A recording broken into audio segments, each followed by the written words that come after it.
back pocket. Infield single for Erick Aybar. Next batter will be Reggie Willits. Surprised the infield was playing that far back. They know Aybar can lay down the bunt at any time. The next batter will be Reggie Willits, a center fielder. Willits, a right-hander, hitting .284 this year. Oldham took it off of his leg there as it rolled to the left side, and hopefully he's okay. Darren Brown and Andrew Nelson out to check on him. Wasn't hit particularly hard, but back at Oldham as it rolled to Jesus Guzman. Oldham's going to shake everybody off, and he'll be okay. So an infield single for Aybar. Reggie Willits coming to the plate. Around the California League last night, Stockton defeated Bakersfield 15-1. Nick Massett was the winning pitcher. He's now at 6-5. Knuckleballer Mark Kamali, another tough outing for him. He took the loss and got roughed up in the early going. He is now at 4-14. Seth Hill picked up his first save for the Ports. Oldham out of the stretch for the first time. Here's a pitch to Willits. Bunt attempt, he pulled back and took a strike, 0-1. Lake Elsinore over High Desert last night, 12-2. Jared Wells was the winning pitcher. Moves his mark to 3-5. Bo Hall took the loss. He's now at 4-8. In the on-deck circles, Ryan Budde. Oldham releases, swing and a miss, and Lentz throws the ball into right field, trying to pick off Aybar. Carlos Arroyo will back the play up, but Aybar will go into second base standing without a throw. That'll be an error on the way on Brian Lentz.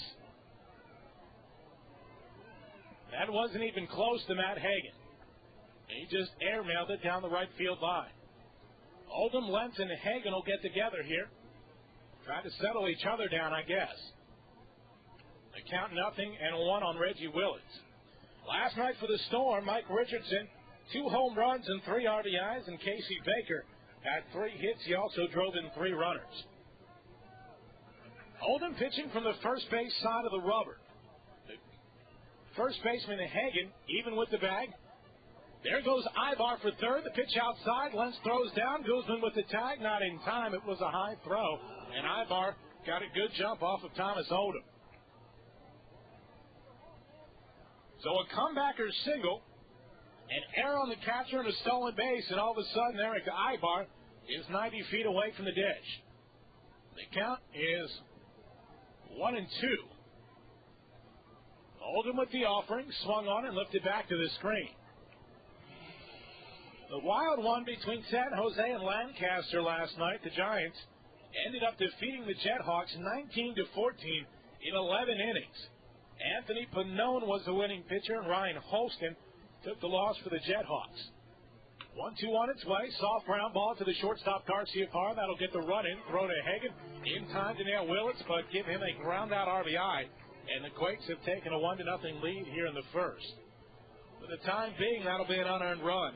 We'll see how the inning plays out. 6-3 ground-out RBI for Reggie Willits. That is run driven in number 48 for him. Ryan Budde will now come to the plate.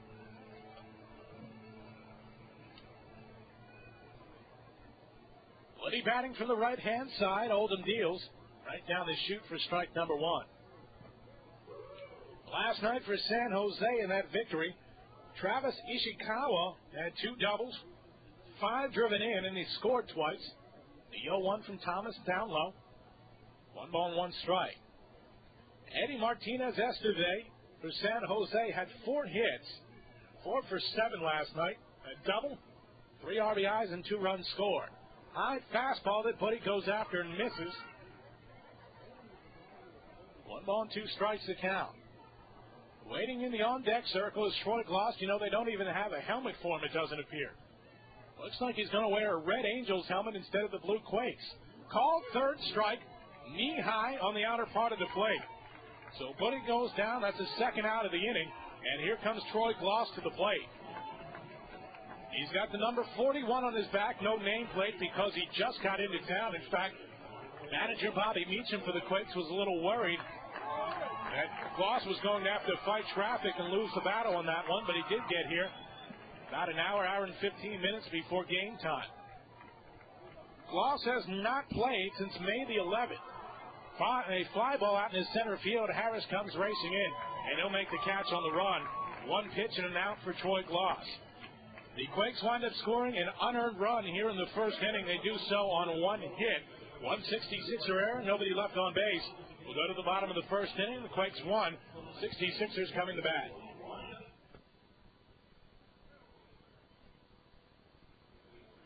Toyota of Redlands is pleased to once again be partnering with the California League champion 66ers. Located at 1139 West Redlands Boulevard, Toyota of Redlands has a line of new 2004 Toyota cars and trucks, as well as certified pre-owned Toyota vehicles. Toyota of Redlands is part of the local community just like you and believes in personal relationships, and they're open 7 days a week. More information is at 793-0300 or on the web at toyotaofredlands.com. Are you serious about your career? ITT Technical Institute in San Bernardino offers technology and business education for today's workplace with associate and bachelor's degrees in 4 schools of study. ITT Tech has many different class schedules with hands-on learning and applied knowledge. Financial aid is also available for those who qualify. ITT Tech in San Bernardino is located on Briar Drive. More information on your new career is at 800-888-3801. ITT Tech and education for the future. When you're choosing a mechanic, you have to watch out for those guys who are living large. Does he wear boat shoes around the shop? Because you have to be careful of anyone who's wearing boat shoes to work. Yeah, he tells us to call him Captain. I don't know why. Yeah. We're the guys to turn to for well-reasoned car advice. I should be able to answer any question without even thinking about it. You usually do. We're Quick and Collect the Stafford Brothers. Join us for Car Talk. Saturday morning at 9 and Sunday morning at 11 on KVCR San Bernardino. Sixers coming to bat in the bottom of the first inning, trailing Rancho Cucamonga 1-0. Gary Harris will lead off tonight for the 66ers. He'll be followed up by Juan Gonzalez and Jesus Guzman. John Nelson hitting fourth tonight. Carlos Arroyo in the 5-hole. Josh Ellison batting sixth. Brian Lentz catching. He'll hit seventh. Matt Hagan batting eighth. And Michael Garcia-Parra hitting ninth. They will face the big right-hander Steven Shell, 6'5" 190 pounds. He's got a mark of 11-5 this year with a .355 earned run average. This will be his 26th start of the season. He's no stranger to the 66ers and vice versa. Shell, a workhorse, 147 innings logged so far this year. He's got 174 strikeouts against just 33 walks. He gives up 132 hits, a little bit less than one per inning, but he has surrendered 17 gopher balls this season. He's faced the 66ers 5 times and has looked dominant most of the time, 2-1 with 2 no decisions. Harris will be the first to face him here. Some injury news for the Sixers just to get you caught up on. Rene Rivera, who was involved in that violent collision at the plate against Modesto this past weekend, as Shell delivers to Harris a broken bat comebacker.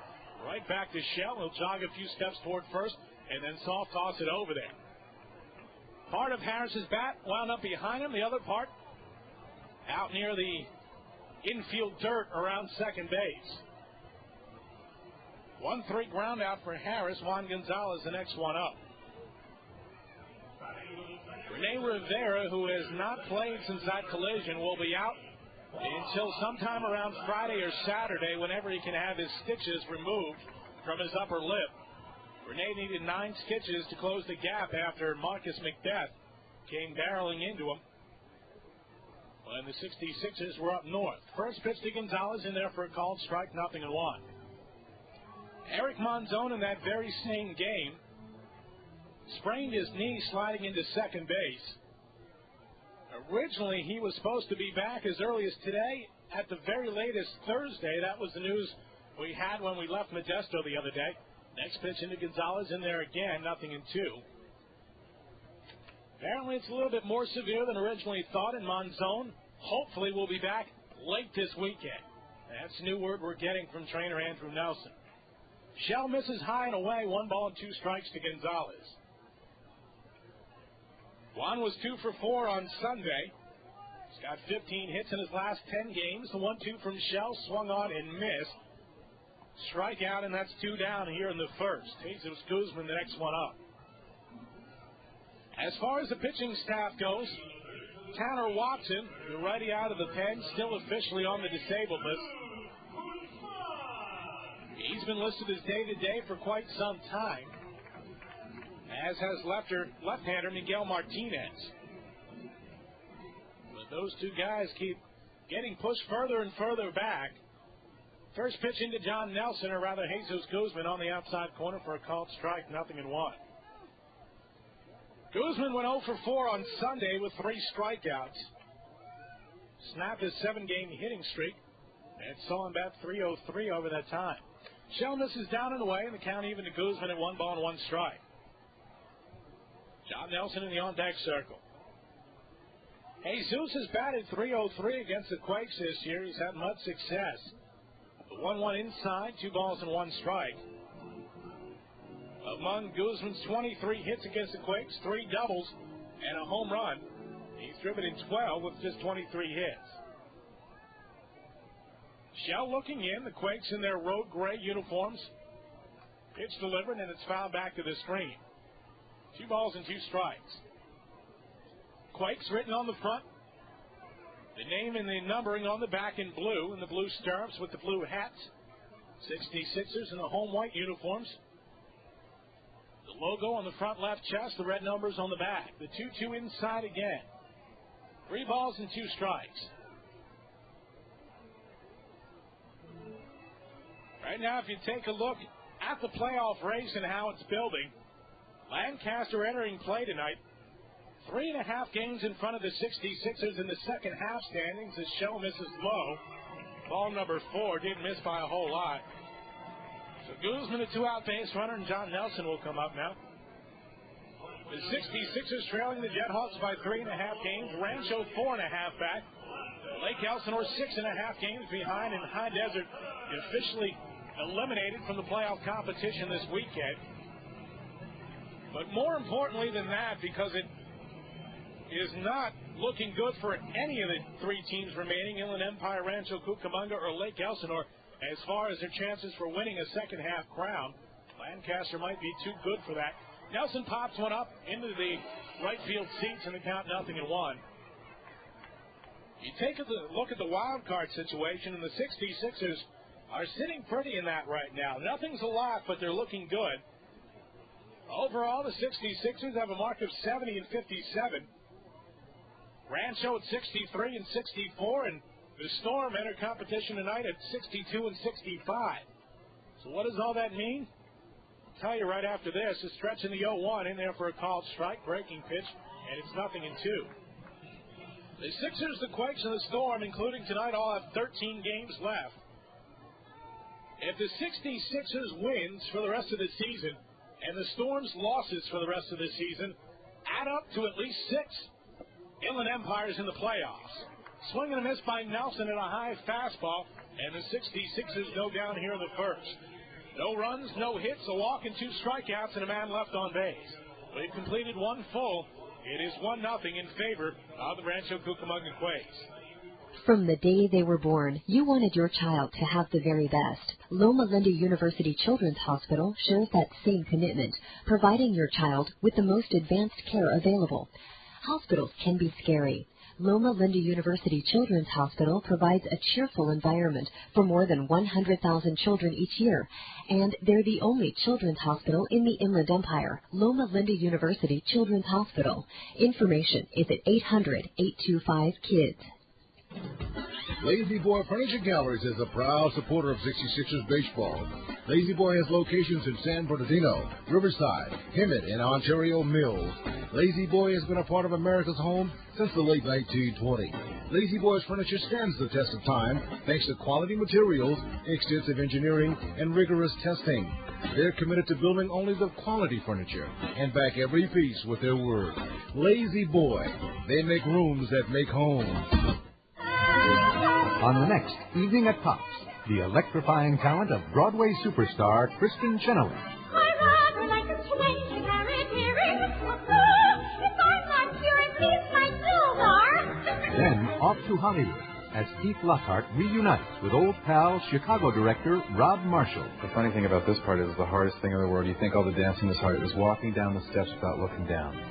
Tuesday night at 8 on KVCR-TV, Channel 24.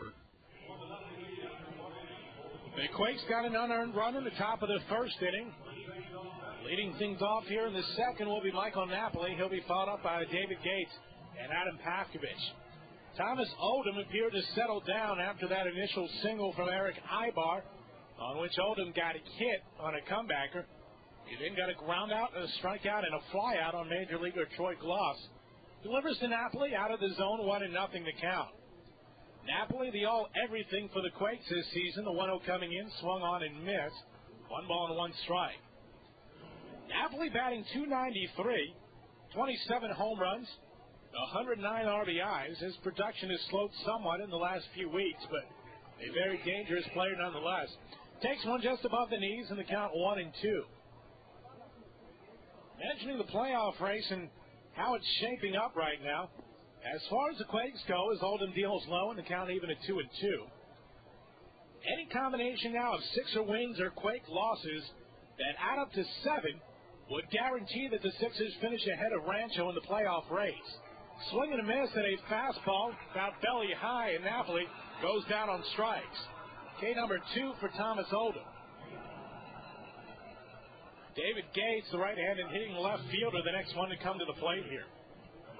So again, while it's not a lot for the 66ers and nothing is guaranteed, of all the wild card teams, they are certainly looking the best in the standings right now. Up north, things are pretty much set. Bakersfield and Visalia have officially been eliminated from playoff competition. David Gates at the ready, way back in the box.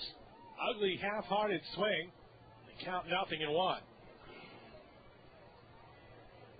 Gates a .267 hitter, 30 doubles and 77 RBIs. He can also go deep. He's got 18 home runs. Pitched low into Lentz. He couldn't handle, but nobody on base, and the count 1-1. Up north, Modesto, Stockton, and San Jose are guaranteed playoff berths, and Modesto will get a first-round bye. Gates swings away and lifts one into center field. That'll fall in front of Harris for a base hit. Second hit of the ball game for the Quakes. Gates on with 1 out for Adam Pavkovich. Pavkovich, another right-hander in the order. San Jose pretty much guaranteed that they won't catch Modesto in the second half standings. Stockton still has an outside chance. You look at the overall standings between San Jose and Stockton, which is what you'll have to look at if neither of those teams wins the second half outright. Oldham dealing into Pavkovich. It's low, 1-0. San Jose right now a half game in front of Stockton in the wild card standings. The Giants have 12 games left, the Ports with 13 to go. So that is very much up in the air as to who will get home field advantage here in the first round of the playoffs. Oldham looking at first base, coming set, now the 1-0. On the outer part of the plate for a called strike below the belt, and count even at 1 ball and 1 strike. Tonight, Modesto is at Stockton. Keith Perez matching up with Matt Lorenzo. Dirk Hayhurst gets the ball for Lake Elsinore against High Desert's Kyle Baluli. Ben Crockett for Visalia tonight against Jamie Shields for Bakersfield. Oldham with a step and a throw over to first base, no tag by Hagan. Finally, San Jose sending Alfredo Stein into the hill against Lancaster's Enrique Gonzalez. Pavkovich climbing back in. 1-0 Quakes here in the top of the second inning. Oldham looking in. Now coming set, his glove held close to his chest. The 1-1 missed inside. Oldham falling behind it, 2 balls and 1 strike. Home plate umpire tonight is Will Robinson. Out on the bases, it's David Rackley. The Quakes came into play tonight with a little 2-game losing streak going. Meanwhile, the 66ers have lost 4 in a row. 1 to Bakersfield, 3 to Modesto. Short leg kick and the 2-1 swung on and missed as Pavkovich goes after a pitch that was a good 6 inches outside the zone. 2 balls and 2 strikes. A couple of players tonight for the 66ers still serving out their suspensions for the brawl last week in High Desert. Juan Sandoval and Matt Rogelstead sitting in the seating bowl tonight. The 2-2 on its way from Thomas, up and in. Check swing by Pavkovich. And the count now full. One out in the frame, David Gates on first base. Pavkovich for the Quakes this year, hitting a meager .226. He's driven in 37 in 323 at-bats. Decent-sized lead off of first for Gates. There he goes, the payoff pitch on the way, swing and a miss, throw down to second is high. Gonzalez had to reach behind him, but not in time. Stolen base for Gates. Another strikeout for Thomas Oldham on Pavkovich. 2 Ks in the inning for Oldham, 3 overall. But now there's a runner in scoring position for the switch hitter, B.J. Weed.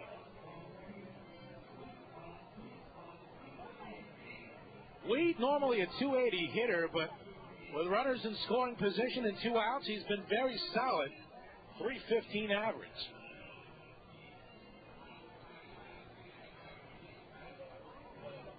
Weed, of course, is switchy, climbing in from the right side against the southpaw Oldham.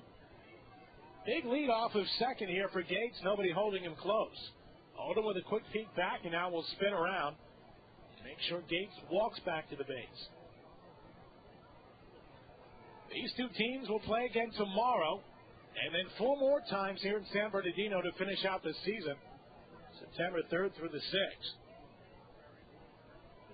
First pitch coming into Weed, swung on and missed at a high fastball, 0-1.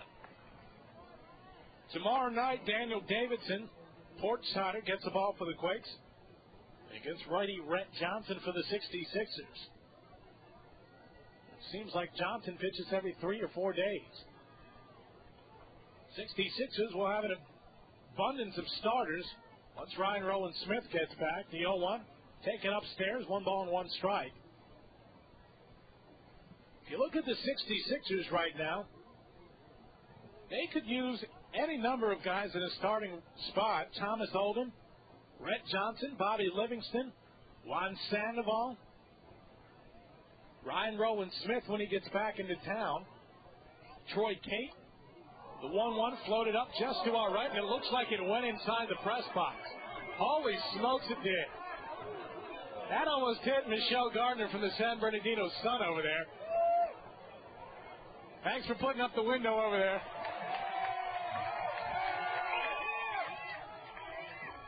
One ball and 1 strike to B.J. Weed. Actually, it's 1 and 2, pardon. Oldham coming set. Gonzalez starting to sneak in now on Gates, and now he backs away. Oldham still looking in for the count. Didn't give it a second look. And now he steps off the rubber. Pete Marshall over there, too, from the Daily Bulletin. Can almost see the hearts pumping out of the chest over there. Oldham and Lentz appear to be on a different page here. This is twice now that Oldham has stepped off the rubber. Gates away from second base, 2 outs in the frame. 1 and 2 the count, and finally, Weed gets tired of waiting. It's been about 45 to 50 seconds since the last pitch here. Lentz relaying the signals to Oldham. Now the 1-2 coming, swing and a miss, and it was well worth the wait. Thomas Oldham strikes out the side here in the second inning. 1 hit for the Quakes, a runner left on base. We'll go to the bottom of the second. 66ers trailing Rancho 1-0. Community Hospital of San Bernardino's dedicated team of physicians, nurses, and general health care professionals have been serving the local community for nearly 100 years. They provide medical care that's both state-of-the-art and straight from the heart. They're located on Medical Center Drive between Highland and Baseline. Community Hospital of San Bernardino, the relief specialists. Information is available at 1-877-CHW-DOCS.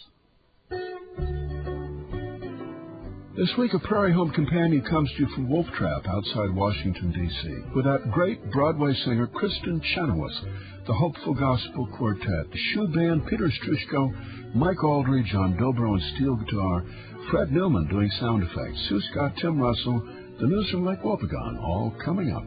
this week. Saturday afternoon at 3, rebroadcast Sunday evening at 7 on KVCR San Bernardino. Get home safe. Tonight is the day the driver is my place. And the tails are the even. So designated driver is right for every season.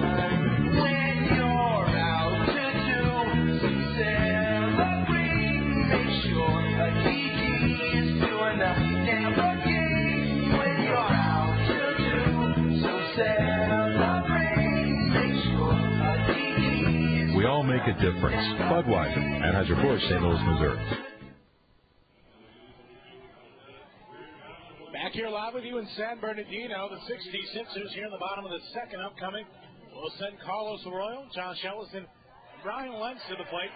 Steve Shell recorded 2 strikeouts and a walk in the first inning. Quakes up 1-0 on an unearned run. Carlos Arroyo, red hot, batting .372 over the course of his last 20 games.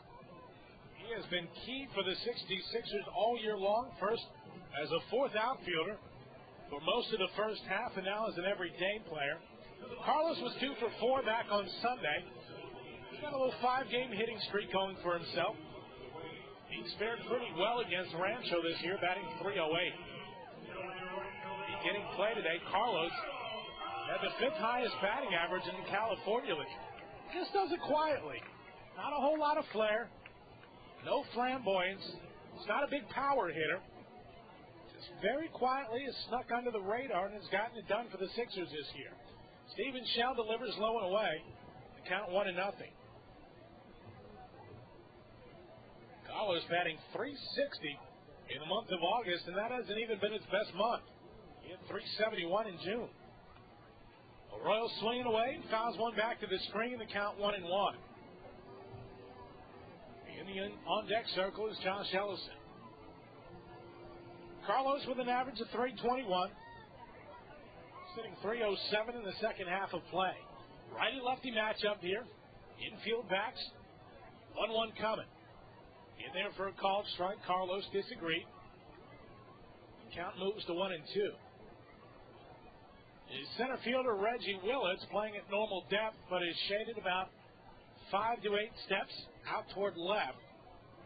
The 1-2 on its way. Well outside. 2 balls and 2 strikes.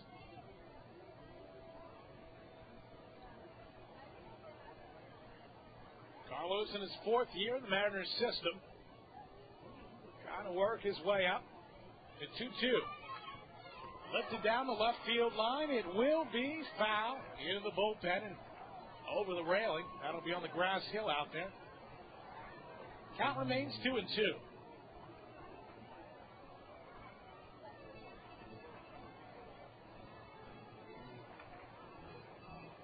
Carlos had 6 RBIs in the ball game at Bakersfield on Wednesday. Set a career high for him, a new season high for the 66ers as a team.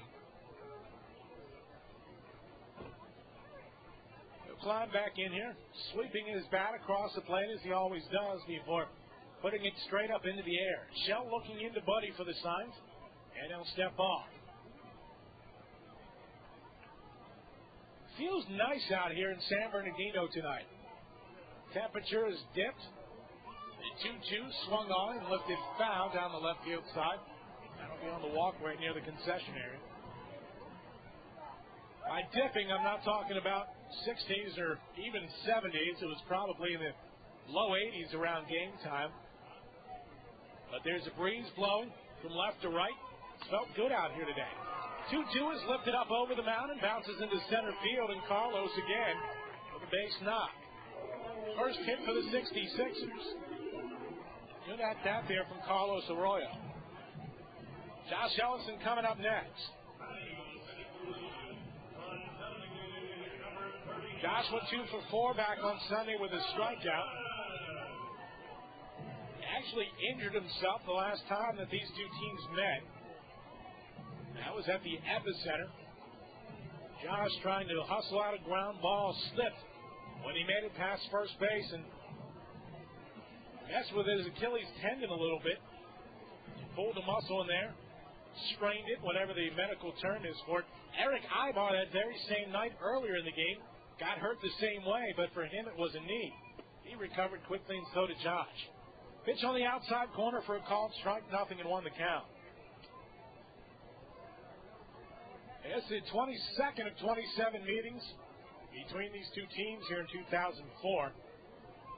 All the remaining games are right here at Arrowhead Credit Union Park, all 6 of them. Lead off at first for Arroyo, and the throw goes into Michael Napoli. Carlos back in standing. The Quakes lead the season series 12-9. They've won 9 of the last 13 now. Ellison waiting for the 0-1. Budde sets up on the outside corner. The pitch was there, but a little bit low. 1 ball and 1 strike.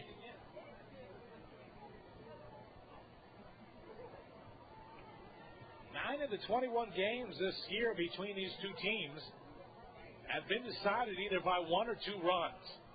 These teams always seem to play each other tough. Carlos getting a big lead off the first. Shell recognizes it and throws over there again. All time, San Bernardino teams have won the head-to-head in each of the last 5 years. They've got a shot at doing it again this year, but they've got to play catch-up.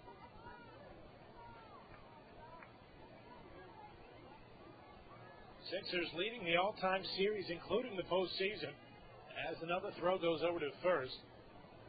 The all-time series lead for San Bernardino teams at 137 to 124. And again, that includes postseason action. 1-1 the count to Ellison. Shell coming set. Here's a pitch on the way. Swung on and lifted over the head of a leaping Erick Aybar into left center field. At Arroyo heading for third base. Willits will eat it, now throws into second. Ellison sliding in, and they nailed it.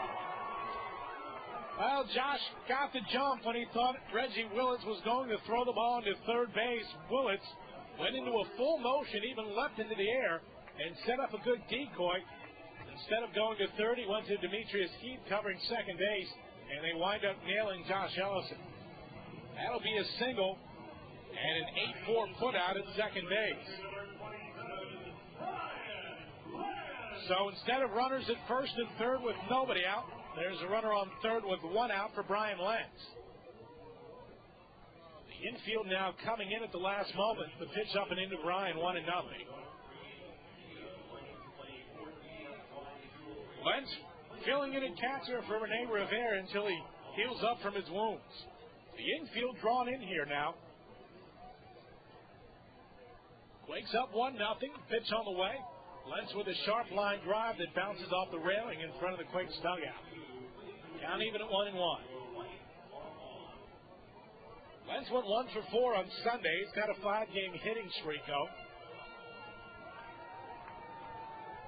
Ryan recorded the pass ball on Saturday and led to the extra inning win for the Modesto A's. 1-1 floats up there high, and the count now 2-1. Ryan with a 5-game hitting streak going. That's his longest of the season. Beat out his 4-gamer that he ended a few weeks back. Well, Napoli and Heath at first and second are standing almost side by side. Shell delivers a called strike to Lentz, 2-2. I mean, if they laid out along the dirt toward each other, they could probably reach each other. That's how close they are over there. A little bit bigger separation on the left side of the infield. The 2-2 swung on, and it goes into the seats on the right side.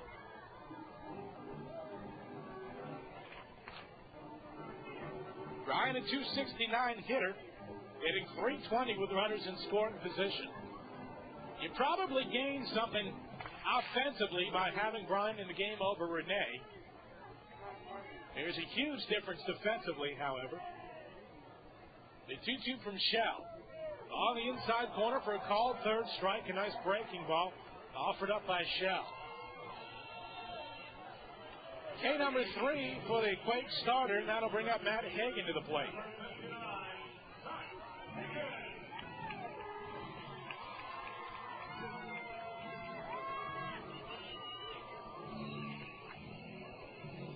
Matt batting .220 this year.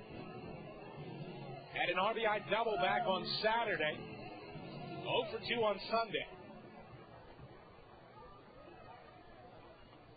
Leading off of third is Arroyo. 2 down. Shell into the stretch with the infield back now. And the first pitch in there for a called strike at the knees. 0-1. It's pretty amazing. Hagen playing last year with Wisconsin in the Midwest League had 99 hits. 49 of them went for extra bases. This year, about the same. Shell delivers. Hagen with a swing and a fly ball into center field that'll bounce in there for a base hit. Coming home to scores Carlos Arroyo. We've got a tie ball game at 1 apiece.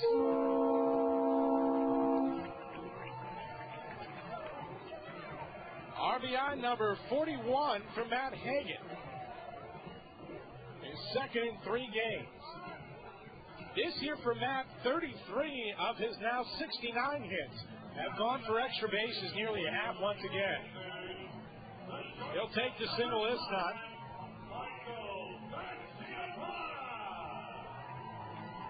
Michael Garcia-Parr, the next one up here. Michael has been ice cold at the plate over the last 5 games or so. 0 for 4 on Sunday. Just 1 hit in his last 19 at-bats. Shell deals and the pitch down and in 1-0.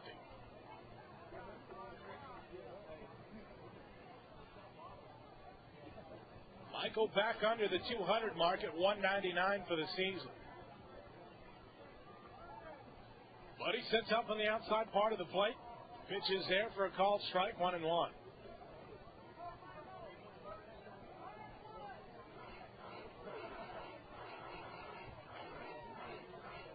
Even with this little hitting slump that Gar has gone through, he's still managed to drive in 14 runs in his last 28 games. The 1-1 on its way, this low. Gar headed 2-1.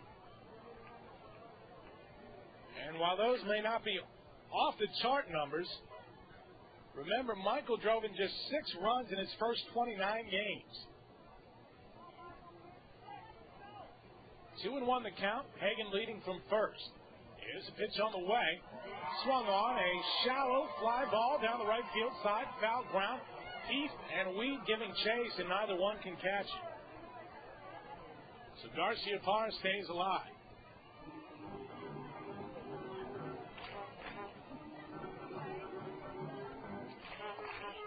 Nice little crowd out here, especially for a Tuesday night at Arrowhead Credit Union Park. Not too many home games left. Got the one tomorrow against Rancho. Sixers will have the day off on Thursday. Then the San Jose Giants roll in for a weekend set on Friday, Saturday, and Sunday. That'll be it for this homestand. 2-2 on its way. Swung on and a ground ball foul, rolling toward the 66er dugout. The Sixers will make a 4-game trek to Lancaster next week. That'll be Monday, Tuesday, Wednesday, and Thursday of next week. And then Rancho comes right back here next Friday for a 4-game set that'll finish up the regular season. 2-2 on its way. Inside, Garcia-Parr remains alive. Matt Hagen will be off with the pitch. 2 outs in the inning and a full count to Garcia-Parr.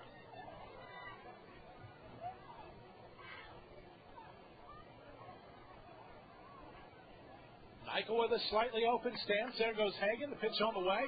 High fastball floated towards second base in the air. And Demetrius Heath will make the catch on the outfield grass by about 10 steps. So the 66ers done here in the second, but not before they get a run on 3 hits. No errors and a runner left on base. 2 in the books, more to come. It's 1-1 between the Sixers and the Quakes. The good folks at Center Chevrolet have one simple philosophy: to exceed expectations in every area as it pertains to their customers' needs. Center Chevrolet is family-owned and operated. This allows them to offer you their personal guarantee that your experience will be pleasant and you'll be greeted by a courteous and knowledgeable staff member. Center Chevrolet, serving the Inland Empire for over 50 years, is located at 1355 South East Street and on the web at centerchevrolet.com. Chevy, an American Revolution. Hi, it's Lynn Rossetto Casper. This week we're taking a look at food, sex, and foraging with naturalist Susan Allport. Josh Wesson pairs wine with corn. We unearth an outlawed hot sauce and the Stearns & Noshing French bread pizza from a truck in Ithaca, New York. Join us at the Splendid Table, the show about life's appetite. Sunday morning at 10 on KVCR, San Bernardino, Riverside. Hello, it's me again to tell you about the wonders that is me, the Verizon Super Pages, the spicy jalapeno of the Yellow Pages world. Tonight, let's be play chic. I have oodles of clothing stores and salons. You can even get some very dark, mysterious sunglasses. Then we can hit the night spots all over town. I'm the Yellow Pages that knows where to boogie. And I'm also available on your cell phone and online on superpages.com. So you can open up the Verizon Super Pages phone book if you want to take a big swig from the flask of life. Online, on your cell, in the book, the Verizon Super Pages. Wherever you are, there it is. We'll go to the third inning, 1-1 ball game between the Sixers and the Quakes, and Demetrius Heath will lead things off out of the 9-hole for Rancho, followed up by Erick Aybar and Reggie Willits. Thomas Oldham with a terrific second inning, although he did surrender a single to center field. He also struck out the side. Demetrius Heath batting from the right side. Oldham deals in there with a high fastball for a called strike, 0-1. Rancho last played on Sunday.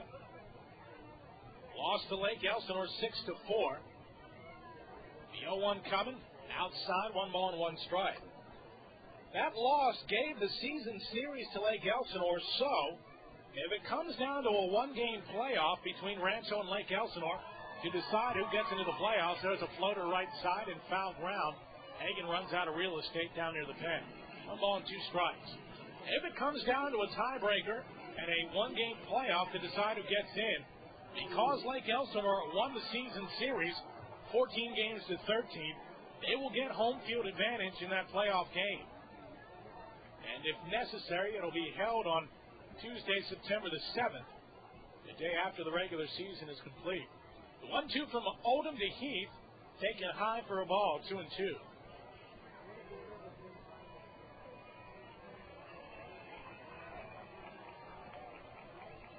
Demetrius Heath, a recent pickup for the Quakes just a few weeks back. Pitch down low, 3-2. In fact, Heath was picked up from independent ball. I believe it was 2 days before the 66ers and the Quakes began their last series, back in the beginning of August. High fastball swung on and lifted up over top of us, hitting the facade of the press box, and the count now 3-2 still. Waiting in the on-deck circle is Erick Aybar. The last time I should say that these two teams met was in Rancho at the epicenter. 66ers took 2 out of 3. Swing and a miss from Heath. Thomas Oldham has struck out 3 in a row and 4 of his last 5. We'll go back to the top of the order for Erick Aybar.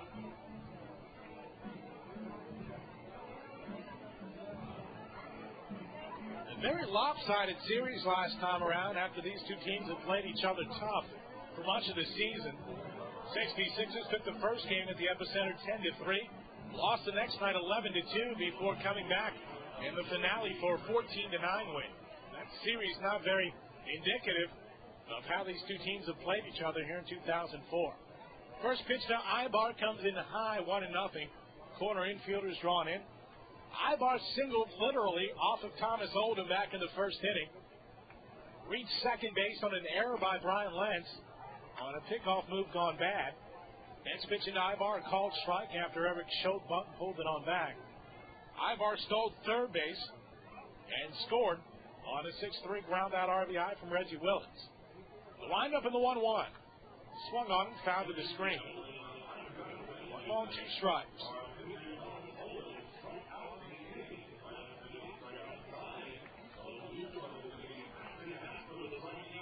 Don't forget tomorrow, Humane Society Park in the Park Day.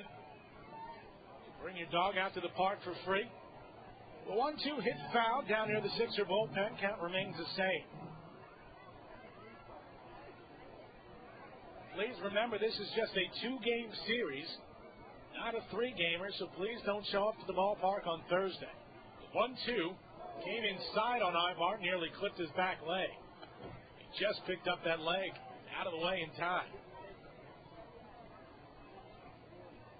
2 balls and 2 strikes.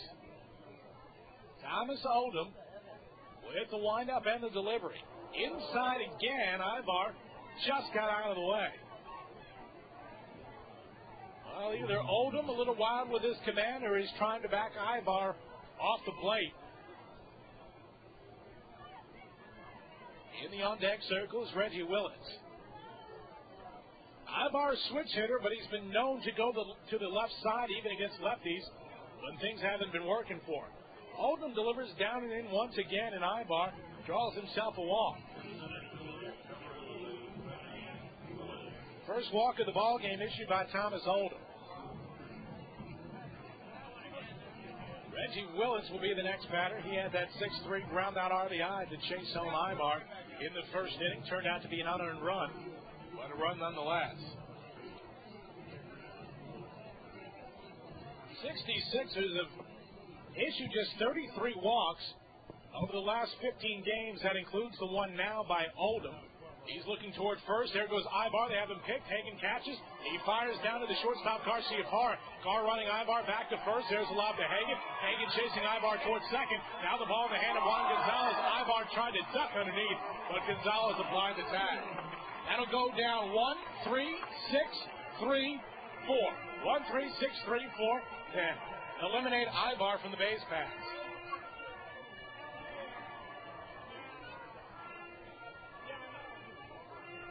That's always big to get Erick Aybar off the bases. 2 outs in the inning now. That'll go down as a caught stealing. Aybar was trying to take off, and Oldham just got him on a good pickoff move. No count yet to Reggie Willits. Oldham back out of the windup now with nobody on. Willits shows bunt, pulled it on back for a ball. 1-0. 66ers as a staff have only walked 324 batters this year. If they continue at the pace they're on, they'll walk 356 hitters this year. Willits with a line drive into right field, falling in there for a base knock. So Willits aboard with 2 outs, and the next hitter will be Ryan Budde. If the 66ers stay on that pace, or even if they break from it a bit, they will still shatter the franchise record that was set by last year's team for fewest walks. That's at 396. And again, the 66ers right now on pace for just 356 walks. Ryan Budde went down looking in the first inning on strikes.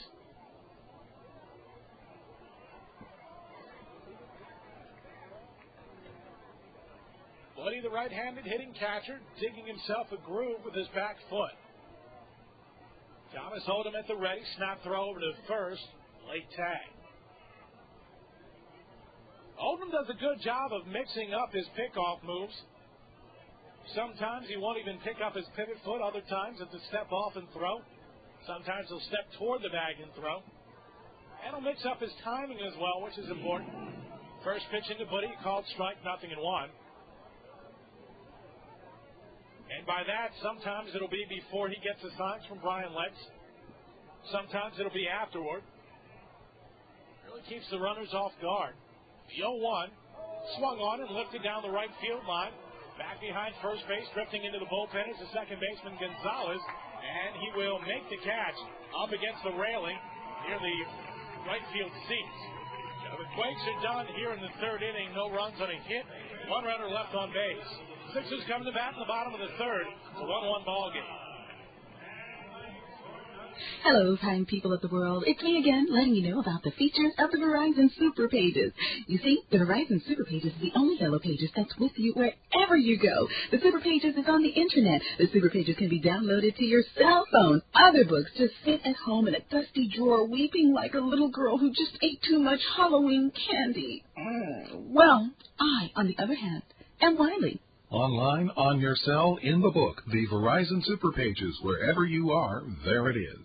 There's a saying in baseball that to play well, you have to look good from head to toe. That's why all Major League and Minor League Baseball players wear caps made by New Era Cap Company. Behind every New Era flag is a storied past of passion, integrity, and pride.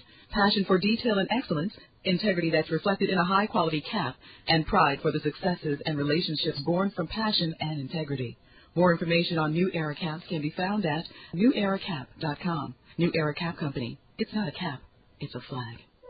Art plundered by the Nazis during World War II, the looting of Iraq's art museums and historical sites, the rights of artists who create work in public places. We've drawn these issues together under the heading, Who Owns Art? I'm Margot Adler. Join me for a tour through art world controversies next time on NPR's Justice Talking. Sunday afternoon at 2 on KVCR, San Bernardino, Riverside.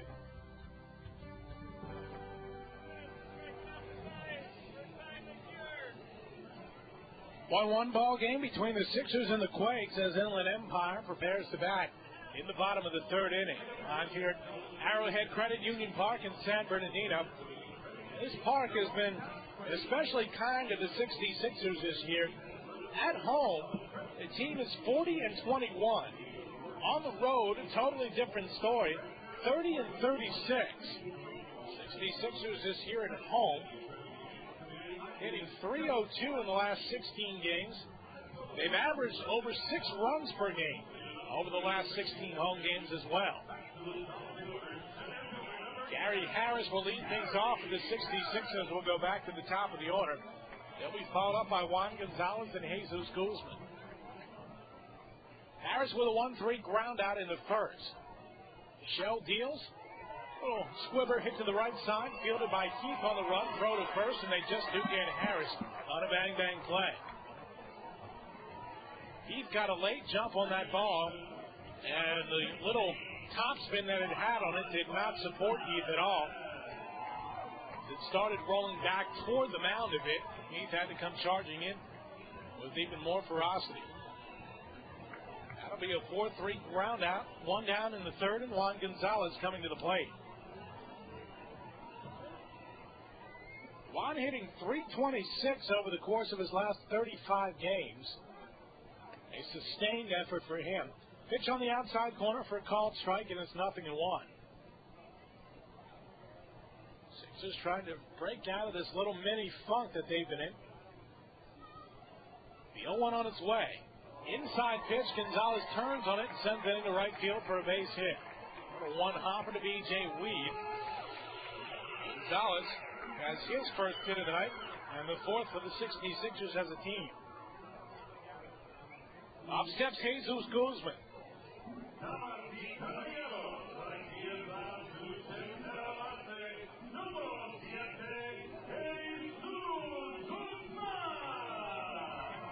The Quakes with a run on 3 hits, Sixers with a run on 4 hits. Pitching for the Quakes has been especially tough as of late for opponents. Little sidearm toss over to first base, and Gonzo back in standing. If you count Sunday's effort, the Quake starters have now reached 12 consecutive starts in which they've allowed 3 earned runs or less. That's pretty impressive. Gonzalez was leaning, and he just did get back in time on another throw from Shell over to Napoli. And even the bullpen has fared well for the Quakes. Go back to August the 10th, and since then, the Quakes pen with an ERA of 2.76. First pitch on the way to Guzman inside. 1 ball, no strikes. Jesus drew a 2-out walk in the first and got stranded on base. Sixers have left 2 aboard through the first 2, and they've somehow managed to leave 32 runners on base in a 3-game set at Modesto, squandering many opportunities to pull through. There goes Gonzalez, the 1-0 low, the throw down to Aybar covering, and Gonzalez with a good slide on the opposite end of the bag got in there in time. Aybar tried to place the tag down on the third base side of second base. Gonzalez slid toward the outside portion of the bag and got his foot there in time. The throw was on line and was there about when Gonzalez got there, but credit Juan with a good slide. Guzman ahead of the count now at 2-0. Juan Gonzalez had his stolen base number 23 for him. He has been caught 17 times. Sixers has done a much better job of running the bases lately.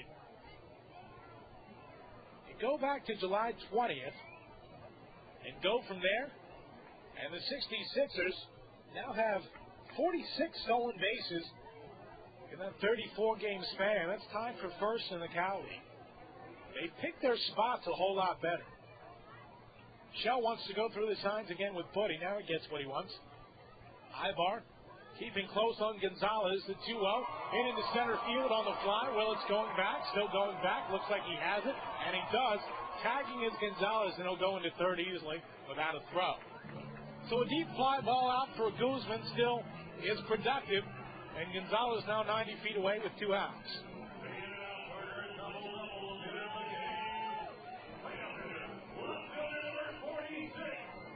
John Nelson now comes to the plate for Inland Empire.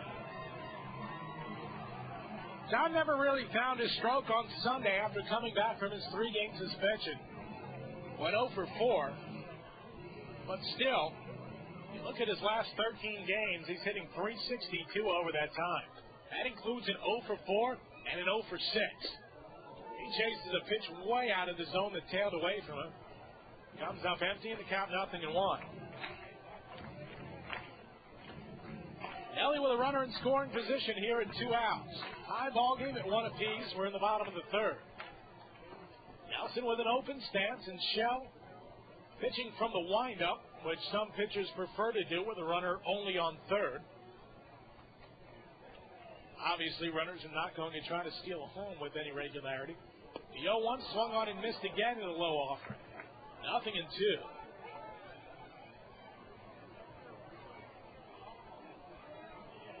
John hitting .304 this year. 10th in the Cal League in home runs, tied for 5th in RBIs coming into play tonight. He's trailing now 0-2, and here's a delivery from Shell. Swung on and missed. Sixers come up empty here in the third. That is strikeout number 4 for Steven Shell. 1 hit in the inning, plus a stolen base, and a runner left on third. We'll go to the 4th inning, still tied up at 1 apiece. You know, baseball players aren't the only people who rely on a good night's sleep to maintain peak performance. We all do. That's why the right mattress is vital when you're shopping for a new bed. Banner Mattress has sold nearly 2 million mattresses since it opened in 1926. Why have so many people relied on Banner Mattress? Because they still make their own beds using old-world craftsmanship that was the philosophy of the company's founder. Banner Mattress has 3 San Bernardino locations on South E Street, Hospitality Lane, and South I Street. If your home team is hungry for a mealtime winner, there's Carl Budde. With 9 flavors like smoked turkey, honey ham, and corned beef, they've got taste and variety that won't strike out. Plus, Carl Budde offers the convenience that keeps meal preparation time from going into extra innings. Original Carl Budde is available in 2.5 ounce, 8 ounce, and 1 pound sizes at your local grocer. Carl Budde, a real slice of life. A ship at sea. No land in sight. No modern tools. How would it find safe harbor? 150 years ago, there was no way, until an unknown country clockmaker proved it was all a matter of time. Lost at Sea, The Search for Longitude, on Nova. Wednesday night at 8 on KVCR TV, Channel 24. We are level at 1 apiece as we go to the 4th inning. Rehabbing Troy Glaus will lead things off here. Glaus was hitting .296 with 11 home runs and 28 RBIs in 29 games for the Angels before he went down with a right shoulder injury back on May the 21st. It required an operation. He was expected to sit out at the time for the rest of this season. Maybe able to make a late season run here. Glaus, a 3-time All-Star third baseman. Oldham delivers in there for a called strike, 0-1. And, of course, was the MVP of that 2002 World Series. Been going through a long physical therapy stint. Oldham deals outside of the count, 1-1. When Glaus was taken out of the lineup, he was leading the American League at the time with 11 home runs. He split time between third base and DHing. Oldham deals outside again. Glaus had a fly ball to center field, swinging on the first pitch his only time around. Here's a windup in the 2-1 coming in. Fly ball down the right field side, out of play. Glaus in the final season now of his contract. It's a 4-year, $23 million deal. He's eligible to become a free agent after the season. We'll see where he goes. The Angels have been bit by the injury bug, to say the least, this year. 2-2 swung on and missed, and Thomas Oldham strikes out a Major League All-Star. Strikeout number 6 for Thomas.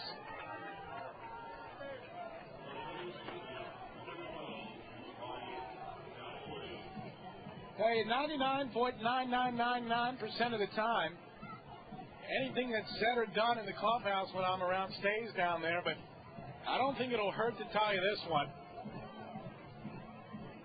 Troy Glaus was not expected to play today. In fact, Bobby Meacham, the manager for the Quakes, didn't know about it until about 40 minutes before he arrived at the ballpark today. First pitch coming into Mike Napoli, taken for a ball high, 1-0. So I went down to the clubhouse to inform Darren Brown about the move because Glaus was not on the roster as of about an hour before the game. Next pitch in there for a called strike, 1-1. Napoli went down swinging in the second when Oldham struck out the side. Darren was just coming in from the tunnel, 1-1 on the inside corner for a called strike, now 1-2. Just made his way into the clubhouse. Thomas Oldham, I didn't even see there. Didn't even see him sitting there. He's so quiet and such a reserved guy. Here's a 1-2 on the way. Swing and a miss.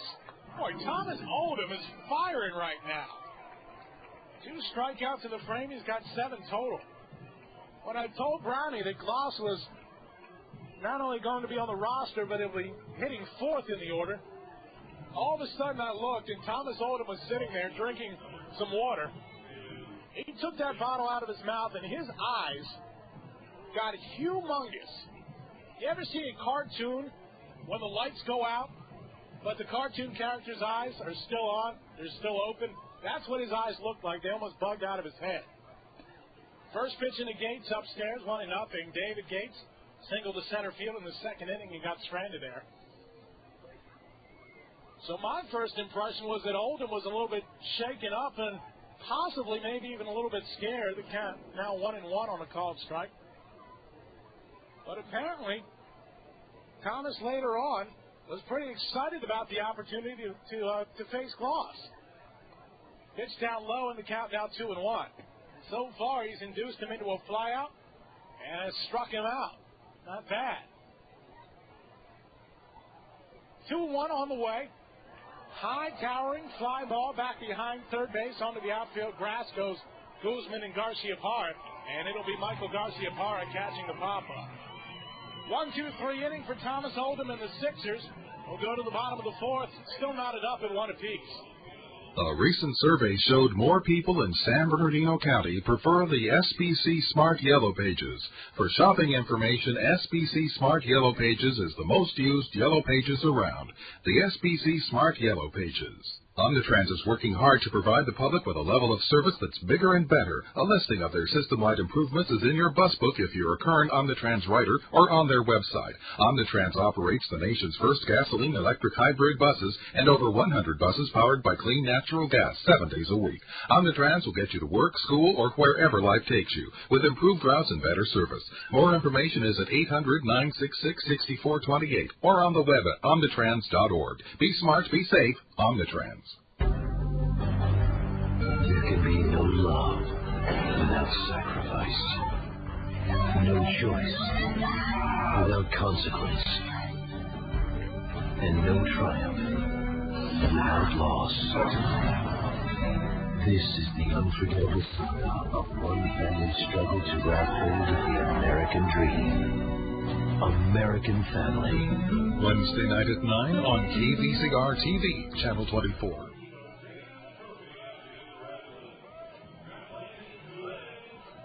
Sixers and Quakes tied up 1 apiece as we go to the bottom of the 4th inning. Scores for you from around the California League. High Desert at last check, and Lake Elsinore were doing battle in the 3rd inning in Adelanto, and the Mavericks with a 6-4 lead in that one. In the top of the 3rd, Lancaster leading San Jose 3-1. In the 2nd, it's Stockton 4 and Modesto 3. And in the 4th inning, Bakersfield jumping out on top of Visalia in a pretty much meaningless game. Blaze leading that one 6-0. Carlos Arroyo to lead things off here for the Sixers in the fourth. Bakersfield plays with a bit of news yesterday as they named a new general manager. Pitching there to Arroyo for a called strike, 0-1. They had been without a permanent general manager since the sale of the team in June. Rancho Cucamonga's GM and Lake Elsinore's GM have been combining to run the team. Next offering low in the count 1-1.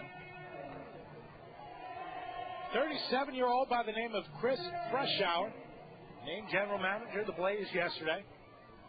Just the second GM in the last 10 years for that team. Shell deals outside in the count 2-1. Freshour coming from the worlds of hockey and basketball. Around the minor league hockey and basketball as well as football teams in Bakersfield. Arroyo swings at one and launches it into the bullpen in the count 2-2. So hopefully things work out for Bakersfield, and Lord knows they need some help. Of course, attendance has just been dwindling over the years. The ballpark in rotten condition. Pitch upstairs to Arroyo, 3-2, and they've been trying to get a new ballpark there for quite some time, and it just never materialized for one reason or another. But hopefully some fresh blood in there now can get things done. Payoff pitch on the way to Carlos. Swung on it and lifted over the seats down the left side. So we'll do it again.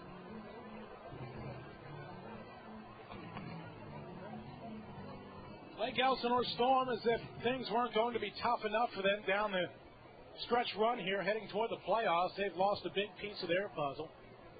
3-2 coming into Arroyo. Missed for ball number 4 low. Second walk issued by Stephen Shell. Next batter up will be Josh Ellison. Ellison singled in the second inning, as did Arroyo. The Storm will have to do without their closer for the last few weeks here. Dale Thayer promoted to AA Mobile yesterday. Probably the Cal League's best closer. Was second in the league and saves was 23 of them, but he didn't even take over the closer's role until mid-May. So imagine the numbers he would have had if he was their year-long closer. Throw over to first base and Arroyo back in standing. Thayer, in his last 52 1/3 innings, had an ERA of 0.68. An overall ERA this year of 1.63, which isn't too shabby. Now the throw over to first base. And opponents were hitting just 181 against him. Storm skipper Rick Renteria is saying that righty Nathaniel Mateo will probably move from the setup role to become the closer. Wilmer Villatoro probably be the number one setup man now. Yet another throw over to first base, nothing cooking. In order to fill the vacant spot, the Padres promoted right-handed reliever Sazi Guthrie up from low Class A Fort Wayne in the Midwest League to fill that vacant spot. Pitching to Ellison outside, 1-0. Thayer, really good story. He's a 23-year-old and was signed by the Padres out of a tryout camp back in 2002. He's an all-star last year in the Midwest League. Probably will be named to the Cal League postseason all-star team this year. Couldn't imagine he'd be left off. The stretch in the 1-0 to Ellison, swung on it and hit between the third baseman and the shortstop into left field. Stumbling around second is Arroyo, but he'll scurry back in without a throw. Second hit of the night for Josh Ellison. So now the 66ers have 2 aboard with nobody out for Brian Lenz.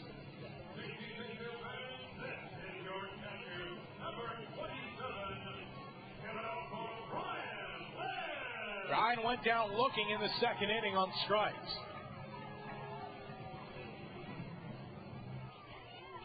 The Storm lost their number one setup man, Nate Severe, to promotion about 2 weeks ago or so. So the Padres are not helping Rick Renteria's cause here during the stretch. And if the Storm can manage to sneak into the playoffs, all credit due to their remaining players. They don't have a whole lot of them left.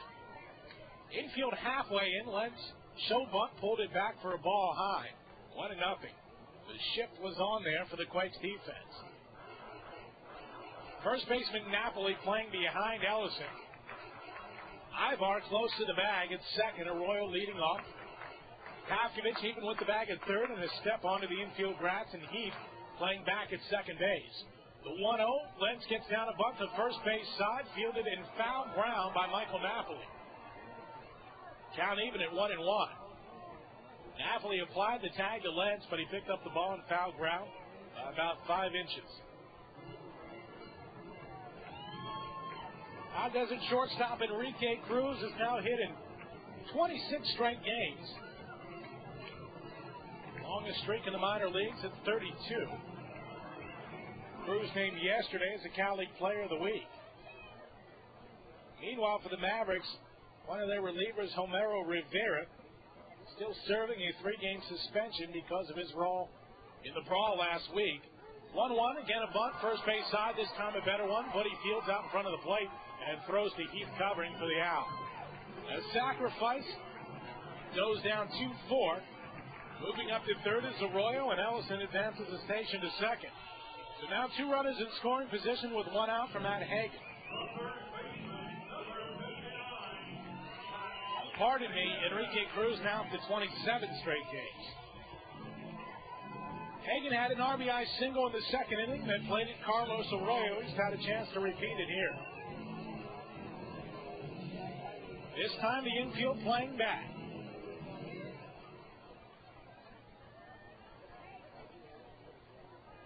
Bat hitting .230 with runners in scoring position this year. The first pitch had some movement on it and fell in there for a called strike. 0-1. Matt has 9 multi-RBI games to his credit this season. He can lift one into the outfield. It should be number 10. Steven Shell coming set, looking toward third. Now the 0-1. Taken for a strike.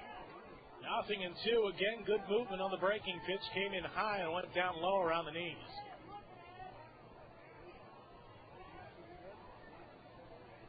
Matt hitting .220 overall this year, .240 in the second half. Outfield playing straight away, so's the infield. Shell looking toward Arroyo. Now the 0-2 came in on Hagen. He got jammed and fouled it back. I don't think Hagen meant to go around on that one.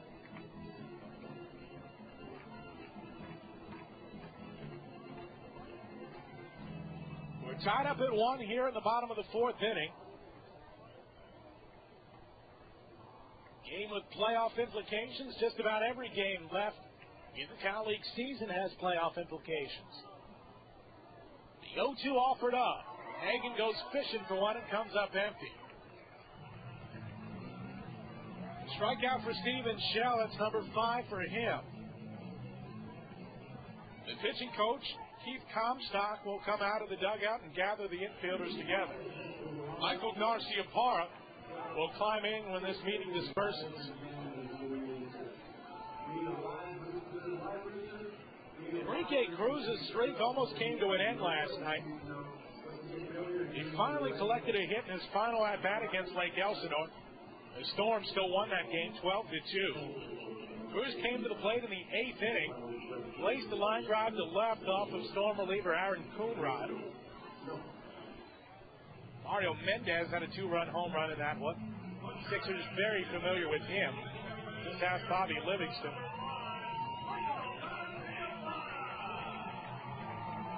Mendez, another part of that fight last week. Him and Bobby Livingston really got into it. Michael Garcia-Parra popped out to second base his first time around. Here's the initial offering from Shell. Hit toward the left side, backhanded by the shortstop Aybar. Long throw to first, and they get Garcia-Parra by a step. Sixers had runners on second and third with 1 out. Can't get anybody across. 1 hit in the inning, 2 left aboard, and the 66ers have stranded 5 runners through the first 4. It seems to be the same old story. We'll go to the 5th inning, tied up at 1. San Bernardino, you could use a change.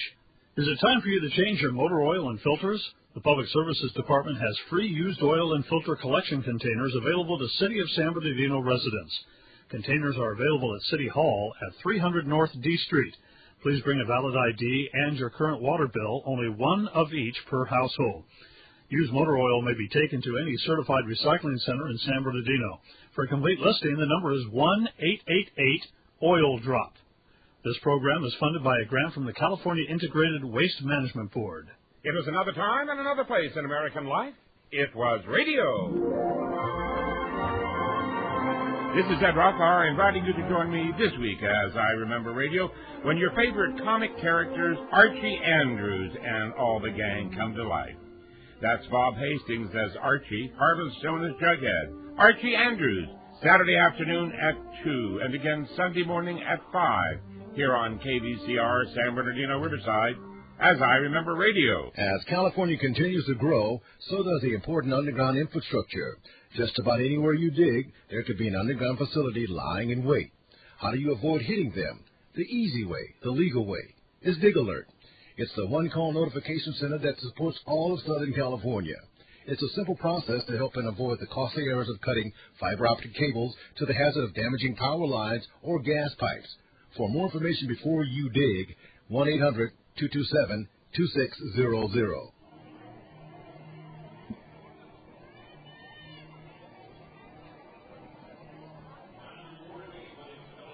We will go to the fifth inning of play. It's the Sixers one and the Quakes one.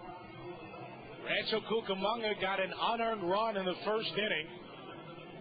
Erick Aybar scored on a ground-out RBI from Reggie Willits.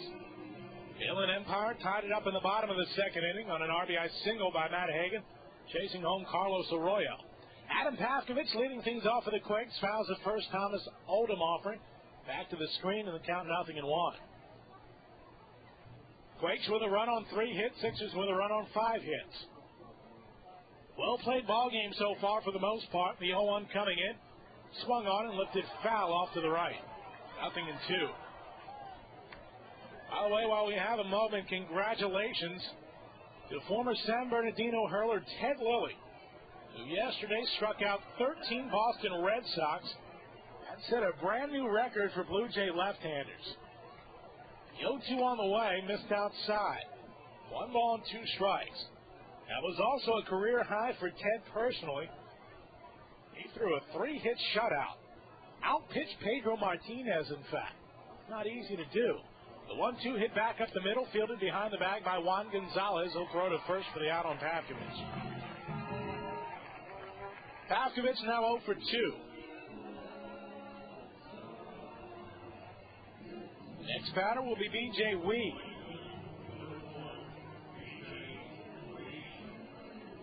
Lilly's previous high in strikeouts had been 11. That was set back on June the 22nd in 2002. That was his first shutout. Came with Oakland at San Diego. B.J. Weed up at the plate. Lays down a bunt down the first base side. Hagan fielding, nobody covering. He tried to flip behind his back to Gonzalez, but Juan was nowhere near the bag, and he just caught the ball with his bare hand. That's just a good bunt for B.J. Weed. Give him the credit on that one. Nothing the 66ers could have done.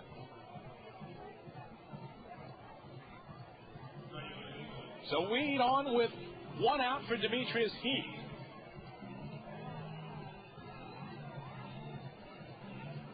Heath, much like many of his teammates tonight, went down swinging in the 3rd inning. Small lead off of first for Weed. He does run well. Throw over there, and Hagan applies the tag, but not in time.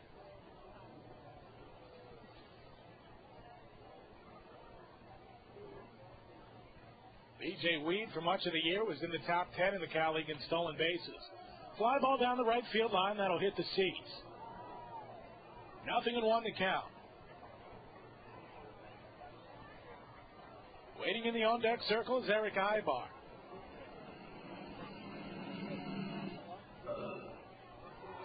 Demetrius Heath was a pickup from the Atlantic City Surf, playing in the Independent Atlantic League. Oldham with the 0-1, swung on it, hit back to the screen. No balls and 2 strikes.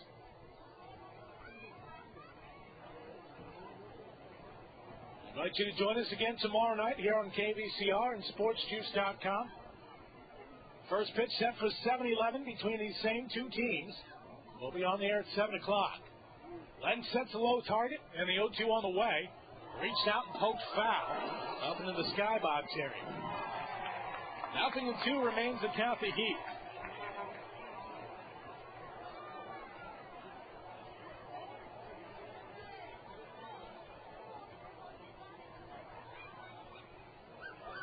News from some other California League teams we'll try to get to here. 0-2 and a throw over to first, nothing doing. For the Lancaster Jethawks, they're going to make a move defensively. Outfielder Jake Garthwaite started at first base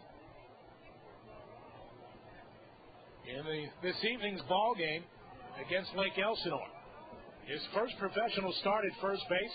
There goes the runner. The 0-2 floated into right field. Arroyo charging in but can't get to it. And heading to third is Weed. He'll slide in there ahead of the tag. Now down to second, and they're going to nail Demetrius Heath. That'll go down 9-5-4. Carlos Arroyo to Jesus Guzman to Juan Gonzalez. That was a good throw from Carlos Arroyo that started that. If the throw had been up the line either way to Guzman, he probably would not have had a shot to get Heath trying to stretch that one. Give Heath credit for a base hit. Weed now at third with 2 out. Erick Aybar, the new hitter. He's got a single and a walk tonight.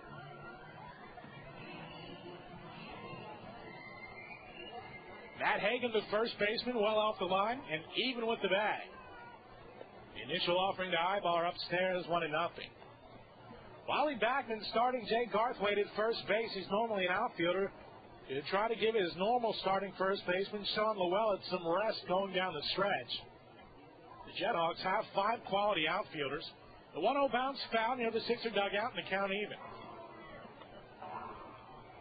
Llewellyn has played in 42 consecutive games. That's a long stretch, and that was coming off of a bruised heel that he suffered near the All-Star break. The utility man for the Jethawks, Matt Morgan, was promoted a while back to Double-A. The 1-1 from Oldham. On the outside corner, good location and good movement. Called strike, and it's now 1-2. Lancaster will have 4 days off at the end of the regular season to get themselves set for the playoffs. But even so, Backman wants Llewellyn ready to go. Step off by Oldham. Garthwaite had entered college as a first baseman, and he served as a DH as well. Jethawks just stacked right now in the outfield position.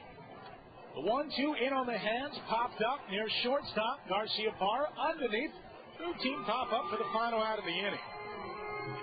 The Quakes here in the 5th, no runs on 2 hits, no 6er errors, and B.J. Weed stranded at third base.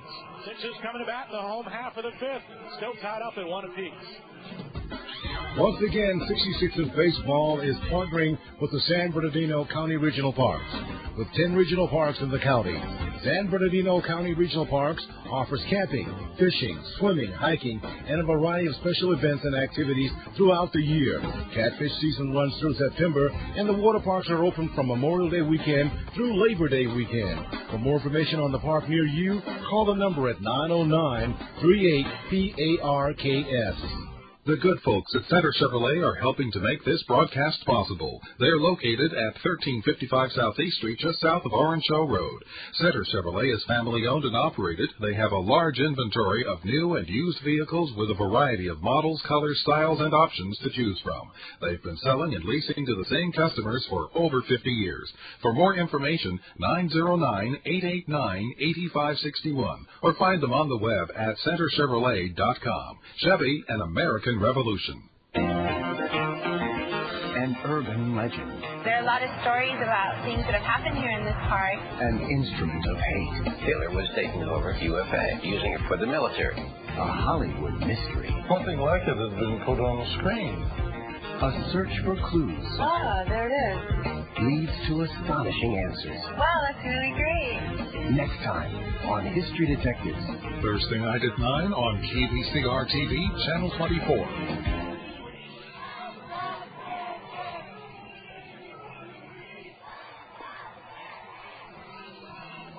The kids in the crowd Joining in the chorus of SpongeBob SquarePants will go to the bottom of the fifth inning. One up between the 66ers and the Quakes. Two up here for Inland Empire, Gary Harris, Juan Gonzalez, and Jesus Guzman. This will be the third time in 5 innings that Gary Harris will have led off. Gary 0 for 2 tonight. The Jethawks also announcing that no matter what happens, as long as Enrique Gonzalez remains healthy, he will be the Game 1 starter in the South Division Championship Series. Shell delivers to Harris low, 1-0. That series will start, let's see here, Wednesday the 8th will get things going with the division opener. 1-0 swung on and fouled back, 1-1. That'll be on a Wednesday. So it'll be on Saturday the 11th will be when the Jethawks open up the playoffs. The number 2 spot in the playoff rotation is up in the air. Adam Bass was a front runner, but he had a pitiful game yesterday. 1-1 swung on, fly ball out in the center. Willits with a beat on it will make the catch in the air for the out. Juan Gonzalez will be the next one up. Juan tonight with a single, a stolen base, and a strikeout.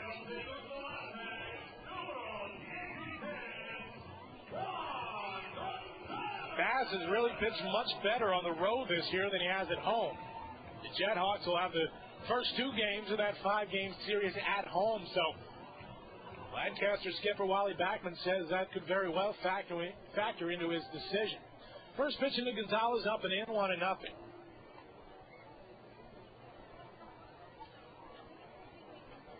Really confusing situation continues in Modesto as far as their affiliation goes next year with the Major League club. The 1-0 in there for a called strike, 1-1. There was an article in the paper on Sunday that pretty much spelled it out to Modesto readers that the A's would not be back in Modesto next year after a 30-year collaboration. Pitch outside to Gonzalez, count now 2-1. That was refuted, to me personally, by the Modesto general manager, and he also refuted it in the paper the next day. Pitch outside, 3-1. So it's really confusing. The writer up there saying one thing and saying he has his sources in stone. 3-1 floated into left field, shallow, down near the line. Pavkovich and Aybar give chase, and Erick Aybar makes the catch just into foul ground in left field. Long way to go there for Aybar, but he made the catch. Made it look fairly easy. And this does a great shortstop. 2 outs in the inning. Jesus Guzman coming up. So what do you make of it? I don't know. Modesto GM Mike Garasi saying that he has been in constant talks with the Oakland A's organization, and that while they haven't signed anything officially yet, he's looking forward to doing so. And then you have, on the other hand, a guy saying that Modesto won't be affiliated at all with Oakland next year. It's a very flustering situation. Fly ball out in the right field on the first pitch by Guzman, and Wheat puts it away for the final out of the frame. 66ers go down in order for the first time tonight here in the fifth. No runs, no hits, no errors, nobody left on. We'll go to the 6th as the Sixers won and the Quakes won. Toyota of Redlands is pleased to once again be partnering with the California League champion 66ers. Located at 1139 West Redlands Boulevard, Toyota of Redlands has a line of new 2004 Toyota cars and trucks, as well as certified pre-owned Toyota vehicles. Toyota of Redlands is part of the local community just like you and believes in personal relationships, and they're open 7 days a week. More information is at 793-0300 or on the web at toyotaofredlands.com. The world is pumping more oil than ever before, 82 million barrels every day. The question is how much longer this can go on. I'm predicting that the world peak, smoothed out, is going to fall on Thanksgiving Day, 2005, with an uncertainty of only about 3 or 4 weeks on either side. I'm Steve Inskeep. The future of oil, tomorrow on Morning Edition from NPR News. Right here on KVCR, San Bernardino. Which Yellow Pages do more people in San Bernardino County use? The SBC Smart Yellow Pages, of course. They're online at smartpages.com.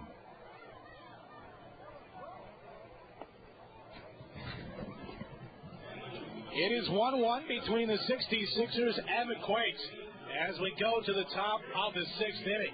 Thomas Oldham has pitched wonderfully so far. He has recorded 7 strikeouts while walking just 1, and the only run he has given up was unearned, and that came back in the first inning. Good news here for Thomas Oldham. He will face Reggie Willits, Ryan Budde, and Troy Glaus here in the sixth. Willits with an RBI groundout in the first and a single to right in the third.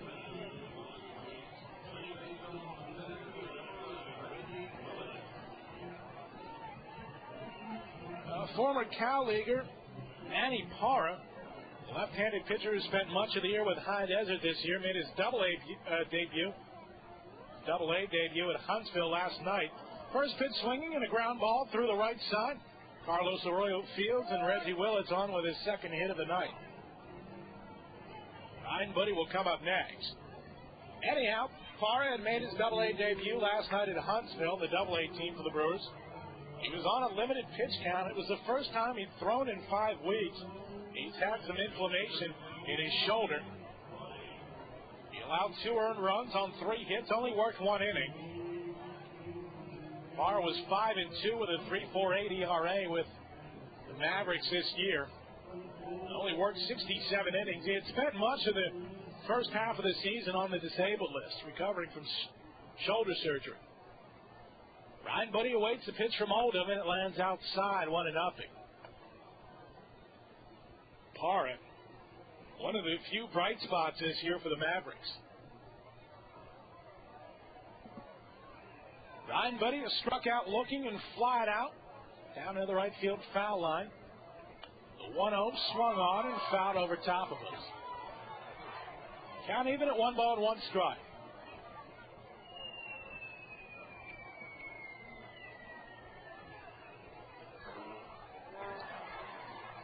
A slight shakeup in the Diamondbacks organization. The Lancaster Jethawks, the 66ers rivals here in the South, are the Diamondbacks affiliate. Ground ball toward the right side. Oldham can't reach it. Gonzalez backing up, has no play anyway. Just a slow roller out of the reach of the outstretched glove arm of Thomas Oldham. So yet another infield single here for Rancho. Willits up to second, and there's nobody out for Troy Glaus. This is a big test here for Thomas Oldham.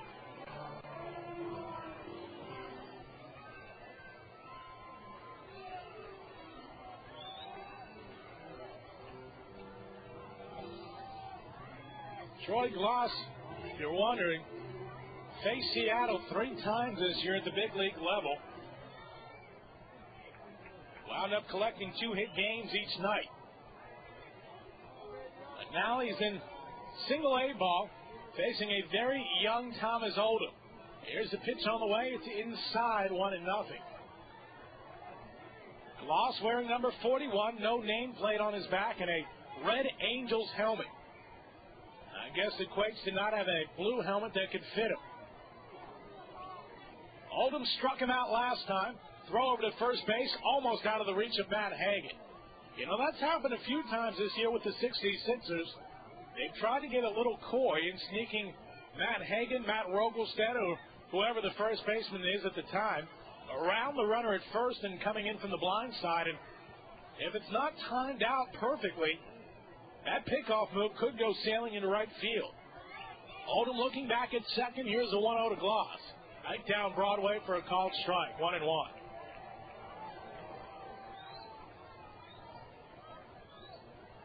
Glaus, a lifetime 254 hitter. 175 home runs. He just eclipsed 500 RBIs when he went on the DL. 1-1 check swing. Did he hold up? They appeal. No go, says David Rackley, and the crowd wanted it badly. 2 balls and 1 strike. You've got some Angels fans sitting out in front, in fact, right behind the Quakes dugout. There's a gentleman with a Troy Glaus jersey on. But for the most part, we've got Sixer fans in attendance tonight. They want to see Thomas Oldham do well. The 2-1 on the way. Outside, 3 balls and 1 strike. Reggie Willits at second, Ryan Budde on first. Glaus, 28 years old, 6 feet 5 inches and 240 pounds. Played his college ball at UCLA. Oldham set, nobody out. Here's a 3-1. Swung on and missed. Now we've got ourselves a full count. Obviously, Glaus is rusty. Anybody who's been out this length of time would be. But don't let that take away from Thomas Oldham.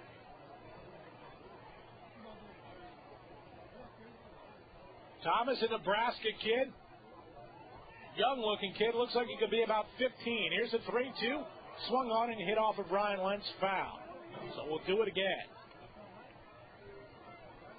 Oldham's got that boyish look. The red hair. An Opie Taylor / Richie Cunningham lookalike. He's going up against the big boy here. Both runners have decent leads. And the payout pitch to Glaus. Swung on, and Glaus will win this battle. It's out of here over the left field wall.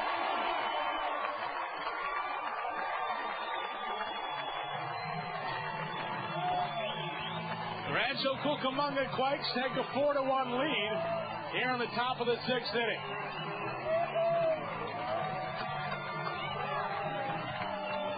Oldham won the first 2. Glaus wins the third.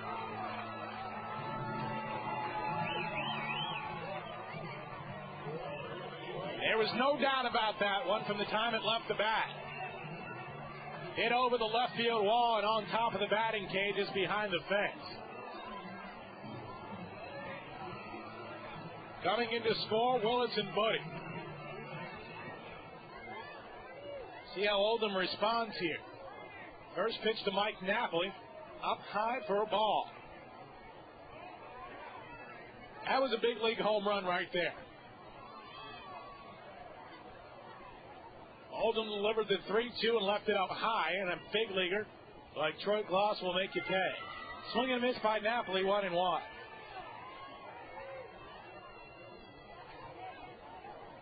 We have seen so many Anaheim Angels this year. That pitch was low, 2 balls and a strike. Garrett Anderson rehab this year with the Quakes, although the 66ers did not face him, but we've seen Tim Salmon for a few games. We've seen Brendan Donnelly. The 2-1 on its way. Swung on and missed. 2 balls and 2 strikes. I think there's one other one in there I'm forgetting as well. Here's a windup in the pitch to Napoli. Swung on and missed, so Oldham responds well. Strikeout number 8 for Thomas.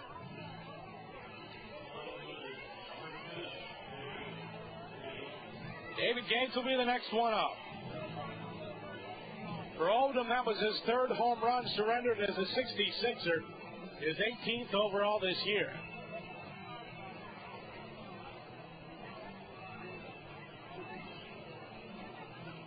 David Gates climbs in.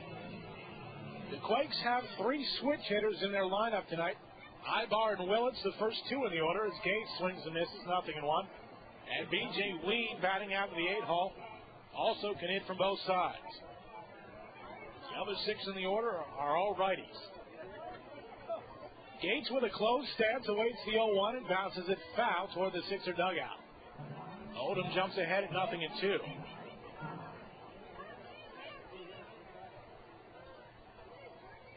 Mentioning before that monster home run is shakeup within the Diamondbacks organization.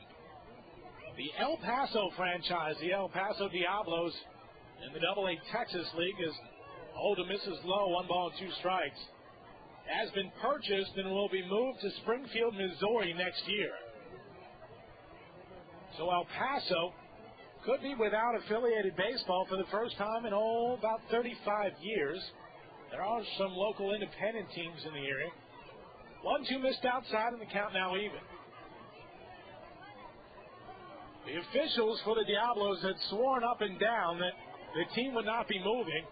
And even up until this week, they said there was absolutely nothing to any rumors.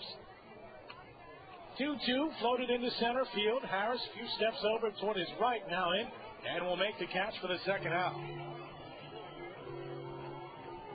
Adam Pavkovich, the next one coming up. And not only are the Diablos moving to Springfield, and they'll probably get a new name, but the affiliation is also changing. That franchise will no longer be a Diamondbacks affiliate. Instead, it will be the AA team of the St. Louis Cardinals. The current AA team of the Cardinals, the Tennessee Smokies, will now have to look elsewhere for a big league club. First pitch into Pavkovich, called strike on the inner part of the plate, 0-1.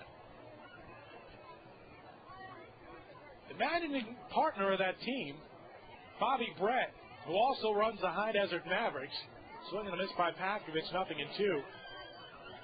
He had actually bet local reporters before the season started. He had bet them all a steak dinner. He said, if we're here next year and you take me up on this bet, you owe me a steak dinner. If we're out of here, I owe you a steak dinner. Wonder where they're going. The 0-2 up above the screen and into the stands. Maybe Sizzler?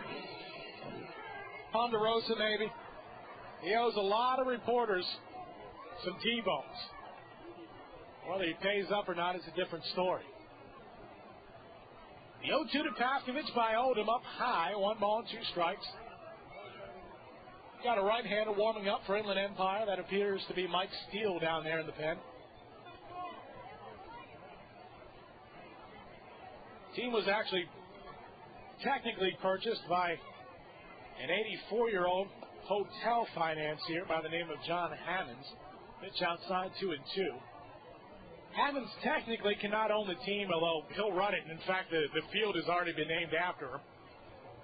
The new team in Springfield will share their field with Southwest Missouri State University, but Hammonds cannot technically run that team as the pitch is down low, 3-2, because he also owns some holdings with some casinos, and that goes against the bylaws of minor league baseball for you to be involved with gambling and still be in the ownership process. But he'll have his involvement with the team. 3-2 and a high fly ball into left center field. Harris and Nelson converging, and Gary will make the catch out there one-handed. Quakes are done here in the 6th, but not before rehabbing. Troy Glaus does the damage. A 3-run home run off of lefty Thomas Holden. 3 hits in the inning. Nobody left on base. We'll go to the bottom of the 6th. 66ers trail for the second time tonight. They're down 4-1. Quitting smoking isn't easy. It takes the average smoker several attempts to be successful. Quitting with the right support can make all the difference. With the support of products like Nicorette Gum, Nicoderm CQ Patch, and Commit Lozenge, you have a better chance of success. Nicorette, Nicoderm CQ, and Commit are safe, effective, and FDA approved to help you fight cravings, irritability, and restlessness while you quit. They've helped millions of Americans quit. You can too.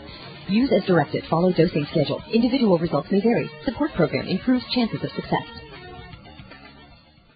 From the day they were born, you wanted your child to have the very best. Loma Linda University Children's Hospital shares that same commitment, providing your child with the most advanced care available.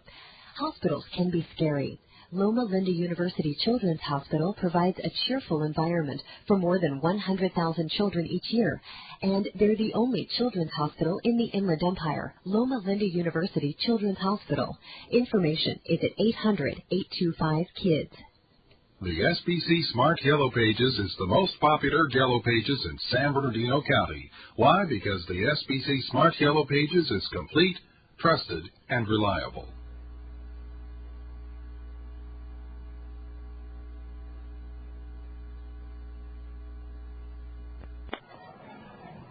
Back here with you live in San Bernardino, 4-1 lead for Rancho over the 66ers.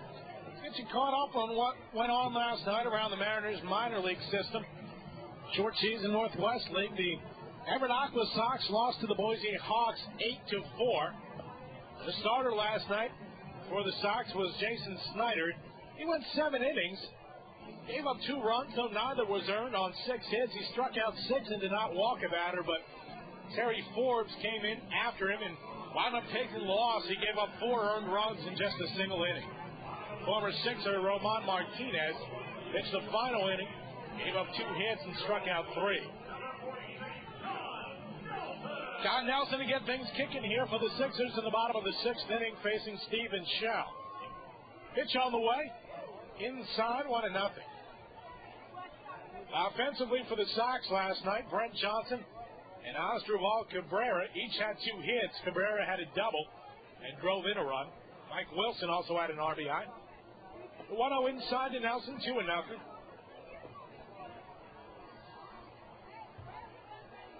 In the Midwest League last night, Wisconsin dropped the ball game to Quad Cities 2-1. Ryan Stitt was the starter and the loser for the Timber Rattlers. He is now at 2-8 on the year. 2-0 coming. Swung on and lifted into right field. We've gone back a couple of steps, but underneath it, camping out, and will make the catch shoulder high. Nelson now 0 for 3 in the ball game, and is 0 for 7 since coming off the suspended list. Carlos Arroyo, the next one up. Stitt went 6 2/3 innings, gave up 2 runs, 1 earned on 7 hits. Struck out 6 and walked 2. Michael Ciccatelli, who appeared with the 66ers in 1 game earlier this year, pitched a third of an inning last night. Former Quake Austin Bilkey, as Arroyo grounds one through the left side for a base hit. That's his second hit of the night. He's a 1-out base runner for Josh Ellison. Bilkey, who came to the Mariners in the the Christian Guerrero trade, pitched last night for Wisconsin. Threw an inning of 1-hit ball. Last night, Josh Womack, Adam Jones, Brian LaHare, and Chris Colton each had a hit. Colton had a 2-bagger. Justin Rookie, the catcher for Wisconsin, had an RBI. Josh Ellison with 2 hits already tonight. Got a left-hander now warming up for the Quakes in the pen. Thomas Oldham probably done after 6 innings of work. Pitch low to Ellison and a snap throw to first. They got it. Carlos Arroyo with a late slide going back in. He chose to go in feet first, and Napoli reached behind him to apply the tag. That'll be a pickoff 2-3 on Carlos Arroyo. Carlos just got caught napping out there. No argument from the 66ers. Josh Ellison, over the course of his last 23 games now, has 13 multi-hit games. He's hitting .424 in that time. A high chopper off the plate, finally fielded by Shell, had to wait a while for it to come down. He throws to first. Ellison and the 66ers done here in the 6th inning. No run on a hit, nobody left on base. 6 innings in the books. It's 4-1 Rancho.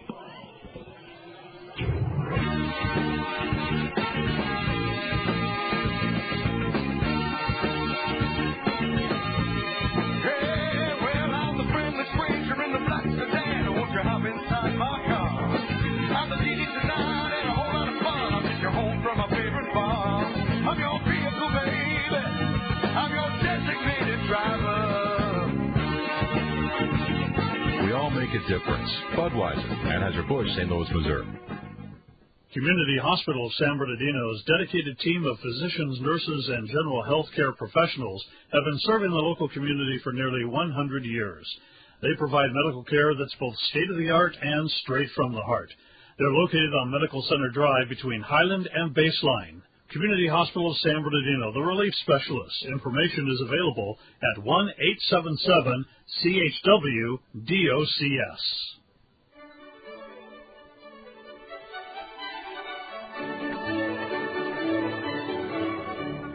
This is Kathleen Taylor, inviting you to join us as we celebrate Kiss and Make Up Day with a look at forgiving, forgetting, and moving on. That's coming up on the next Word for the Wise. Wednesday morning at 8:36 right here on KVCR San Bernardino.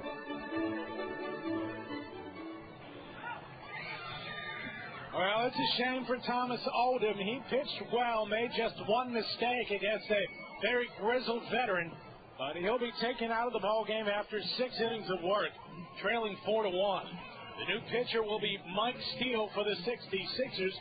And here in the top of the 7th inning, he will face B.J. Weed and Demetrius Heath out of the 8 and 9 holes, followed up by Erick Aybar. Oldham in this start tonight winds up going 6 innings. He gave up 4 runs, 3 earned. All the earned runs came on the home run by Troy Glaus. The Quakes wind up with 8 hits. Odom walked 1 while striking out 8, and he looked very solid tonight. Mike Steele will enter here. No wins, no losses, and a save to his credit, a 5.64 earned run average. He last appeared against Modesto 4 days back. Went 2 in the third innings and gave up 3 earned runs on 4 hits. Struck out 3 and walked 2. Mike Steele has really been an up-and-down pitcher for the 66ers this year. He's coming off a very long rehab stint. Took him nearly a year to rehab from last year's injury. One night he'll look terrific. The next night, different story. See which Mike Steele will get here this evening. B.J. Weed will turn to the left side now against the righty Steele, and he floats one back behind us. 0-1. Steele, originally a Tigers selection in the 29th round back in 2000. Played in their system up through 2001. Missed all of 2002 with an injury. Pitch outside, 1-1. Was picked up in the Rule 5 minor league draft back in December of 2002. Pitch low to Weed, and the count now 2-1. B.J. Weed with a single and a strikeout tonight. His single was a bunt. 2-1. Swung on, foul ball, third base side. Jesus Guzman giving chase into the pen. Reaches over the stands and can't come up with it. It's into the second row. 2 balls and 2 strikes. Last night in Double-A, San Antonio pulled off the win over Tulsa on the road 4-3. Former Sixer Rich Dorman got the ball and the win. Started and went 5 innings, gave up 3 earned runs on 4 hits. Walked 4 but struck out 7. His record now 7-4 in the Texas League. Time is called. Rick Guzman picked up save number 22 in relief, went an inning and 2/3 of shutout baseball. 2-2 on the way. Swing and a miss at an inside pitch. Lentz will apply the tag to complete the strikeout. First out here in the 7th, Demetrius Heath will come to the plate. Last night for the Missions, Hunter Brown, Shin-Soo Choo, and Eddie Menchaca all had 2 hits. Dustin DeLucchi went 1 for 3 with a double. Menchaca also had a 2-bagger. Hunter Brown drove in 2 runs. Jamie Bubla, former Sixer, drove in the other one. Pitch low into Heath, count 1-0. Demetrius Heath tonight 1 for 2 with a single and a strikeout. Hunter Brown had a home run in the ball game last night. Next offering outside of the zone, 2-0.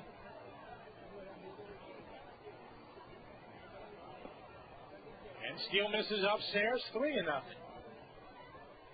In AAA last night, Tacoma edged out Portland 9-8 in a wild ball game. 3-0 missed inside for ball number 4. Heath aboard with 1 out for Erick Aybar. Former Sixer Cha Sung Beck started for the Rainiers last night. Went 6 innings and gave up 4 earned runs on 8 hits and did not figure into the decision. Jared Horman picked up the win. Tony Runyon the save for Tacoma. Nicky Lopez and Ryan Christensen each had 2 hits, as did Greg Dobbs. Dobbs and Christensen had home runs.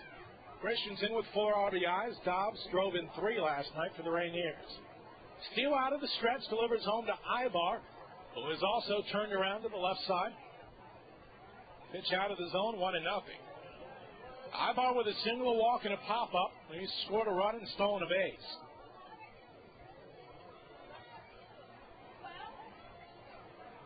Throw over to first, sliding back in with no tag is Heath.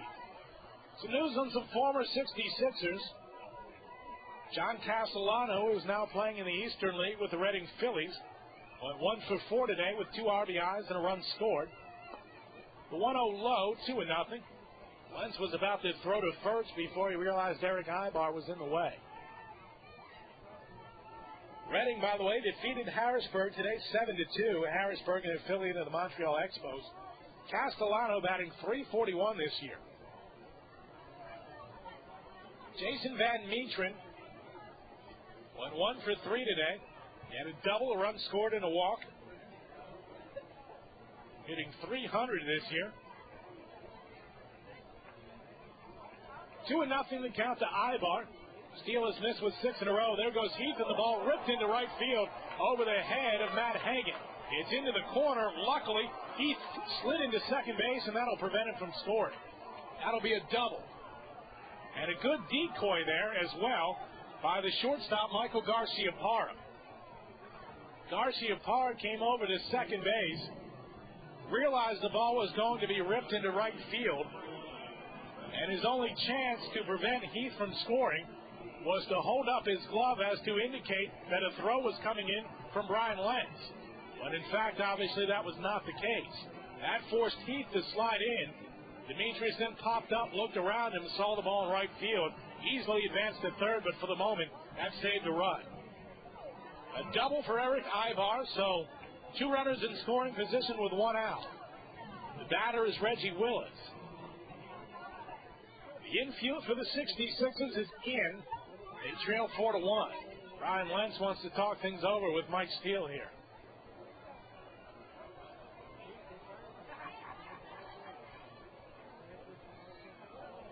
Former Sixer outfielder Sheldon Fultz playing for Portland in the Padres system. The Portland Sea Dogs. That's over in the Eastern League. Went 1 for 3 today with a run scored. Sheldon hitting .237 this year. Pitched low into Willits. 1-0. Willits already with 2 singles. He's got a run scored and a ground out RBI. Big news for current Sixer Ryan Rowland-Smith. We'll get to that when we have a moment.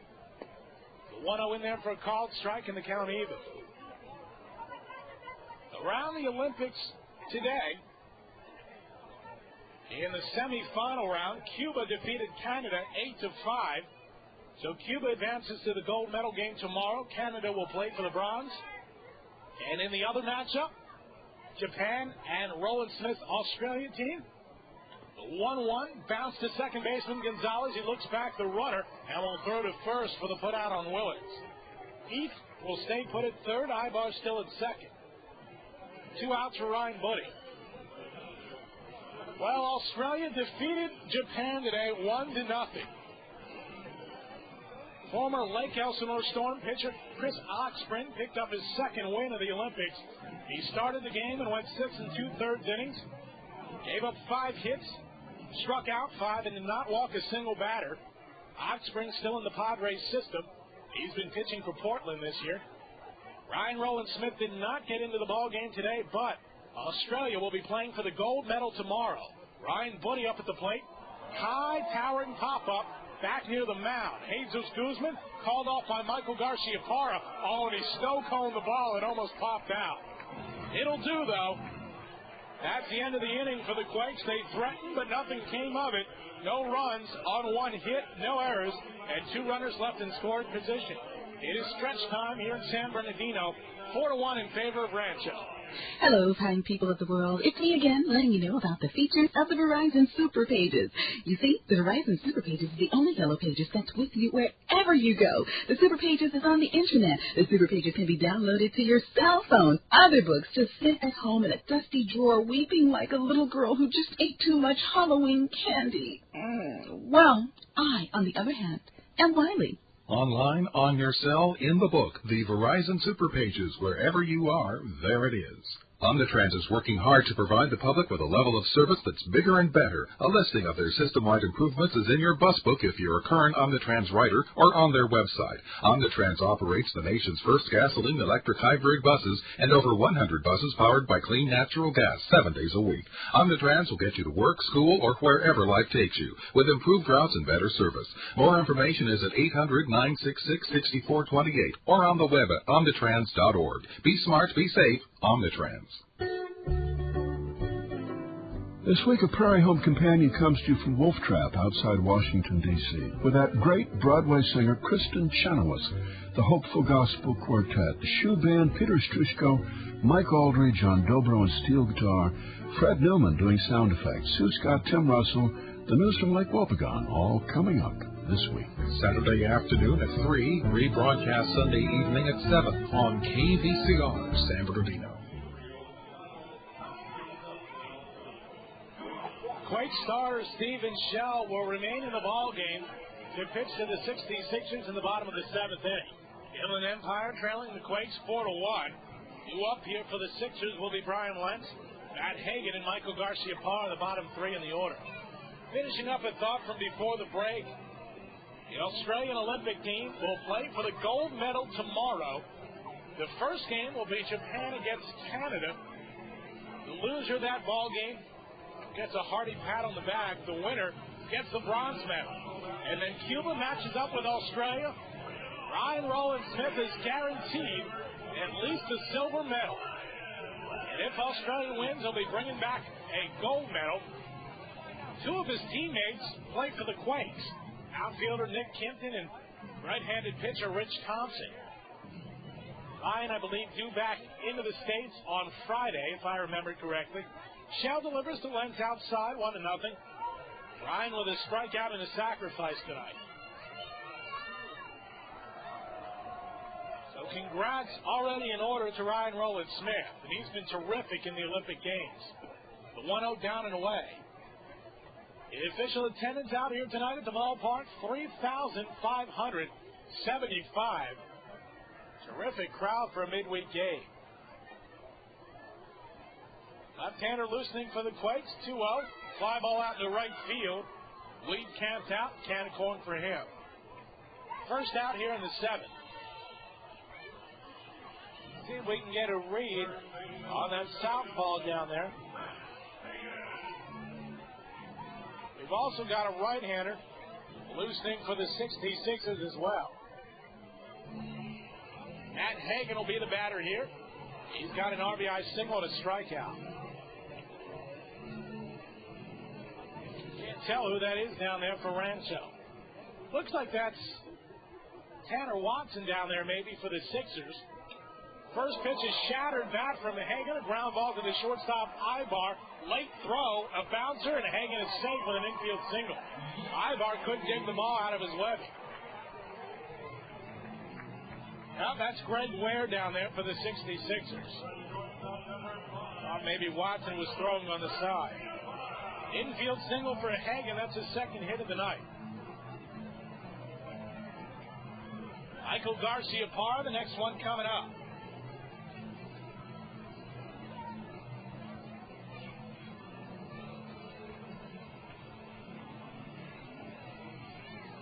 There's only one left-handed reliever on the roster. Pitch on the way to Garcia-Parra. Fly ball down the right field line. Weed giving chase. It is a foul ball into the corner. That was close.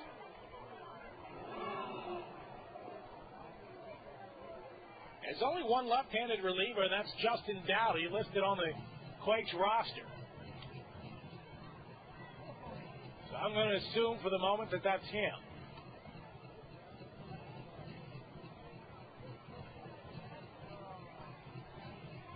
Michael Garcia-Parra tonight with a pop-up and a ground out. Small lead off at first for Hagan. Shell coming set. Here's the 0-1 on the way. Popped him up. Foul ground. Back behind the dugout. Into the upper level seats. And the count 0-2. Garcia-Parra has gotten a hold of the first couple of Shell offerings here, but has nothing to show for it.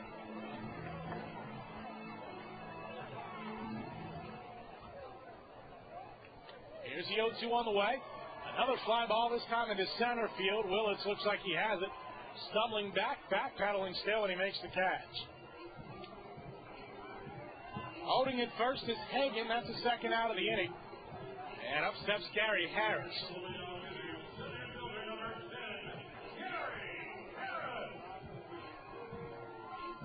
Gary with a rare off night, 0 for 3.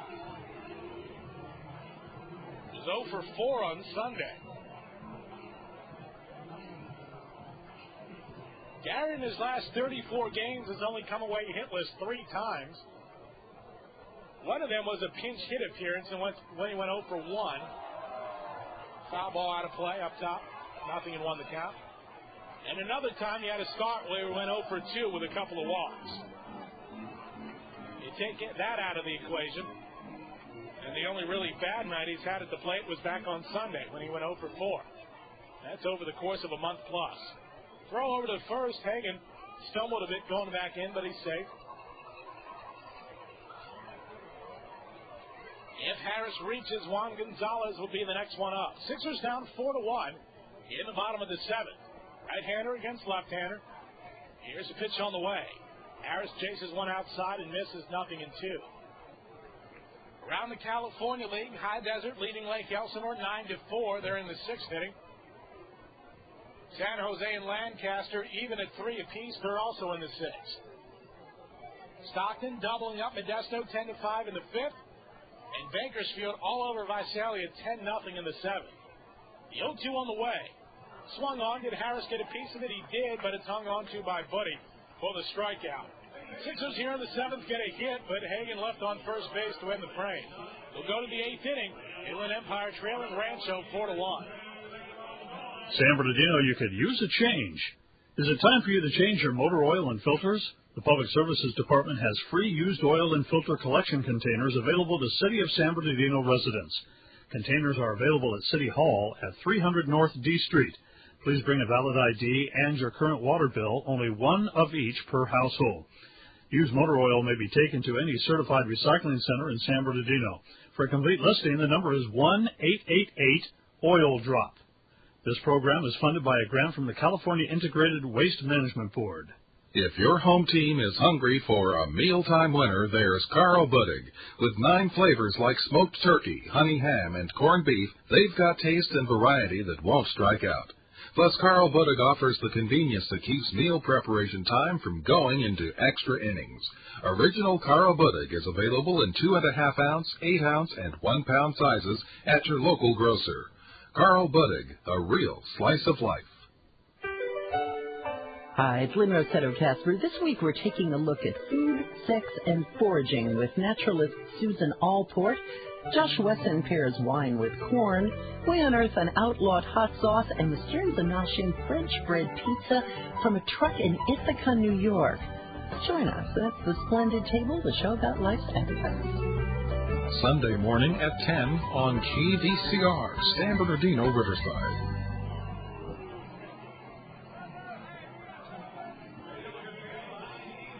Sixers trailing 4-1 as the Quakes prepare to bat in the top of the 8th inning. Mike Steele lifted after one frame. He'll be replaced by right-hander Greg Ware. Ware has himself a 9.62 earned run average in his time with the Sixers this year. He has split his season between Inland Empire and Tacoma in the AAA Pacific Coast League. With the Sixers, Ware 1-2 with a save. He's pitched 24 in the 3rd innings here in single A. 18 strikeouts against 9 walks, which is a pretty good ratio, but the opponents have hit .374 off of Ware this season. 6'5" 220 pounds, and a product of Indiana State. Here in the 8th, he'll face Troy Glaus, Mike Napoli, and David Gates. Thomas Oldham got Glaus to fly out the center of the 1st, struck him out swinging in the 4th, but in the 6th, Glaus got his revenge. A 3-run home run over the left center field wall to put the Quakes ahead 4-1. That remains the score to the moment. Ware into the windup. Here's the offering to Glaus. Inside 1-0. No word on how long Troy Glaus will stay with the Quakes. Whether this is a one-shot deal, whether he'll be here for the whole 2-game set, as if that's any great length of time. Pitching there for a called strike, 1-1. Ware pitched 4 days ago at Modesto, went 2/3 of an inning and got rocked. 6 earned runs on 4 hits. He misses low, 2-1. In that outing, Ware hit 3 batters in a single inning. That's high to California League record. 2-1 on its way. Floated away from Brian Lentz to the backstop in the count 3-1. Lefty warming up for the 66ers. That is Miguel Martinez. Again, he's still injured, though not on the DL. 3-1. Missed low for ball number 4.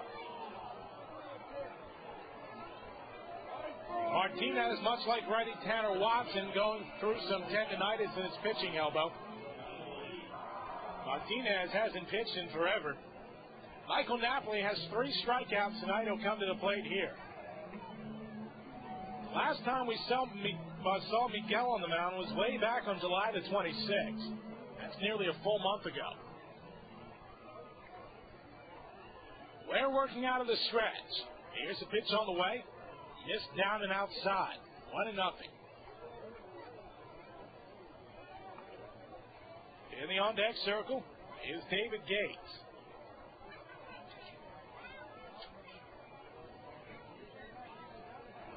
Ware with the 1-0 offering. In there for a called strike just above the belt on the outer part of the plate. 1 ball and 1 strike. Some news from around the bigs today. St. Louis relief pitcher Julian Tavares suspended for 10 games.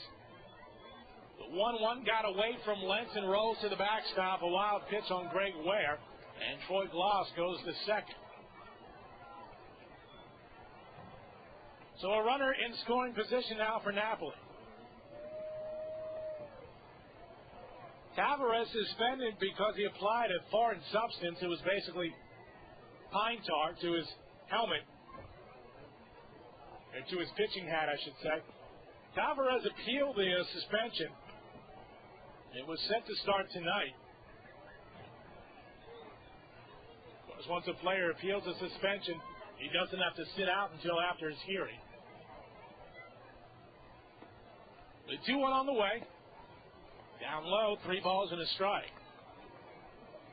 The incident occurred back on Friday in the first game of a doubleheader against Pittsburgh. The crew chief, Joe West, inspected Tavares' hat. It was very grimy, as it's been throughout the year. The 3-1 fouled off to the right. Count now full. Joe West, in his write-up, said that Tavares and St. Louis skipper Tony La Russa pretty much admitted that it was pine tar in his cap. You can't apply a foreign substance to any part of your uniform.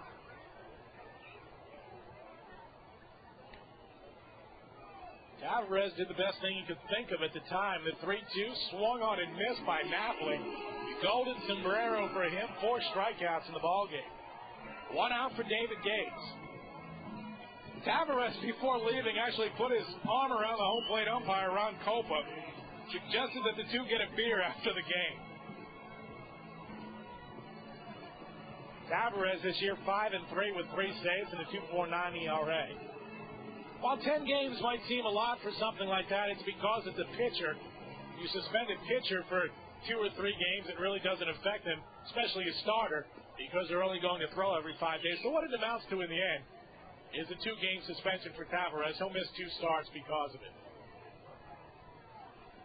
David Gates 1 for 3 tonight.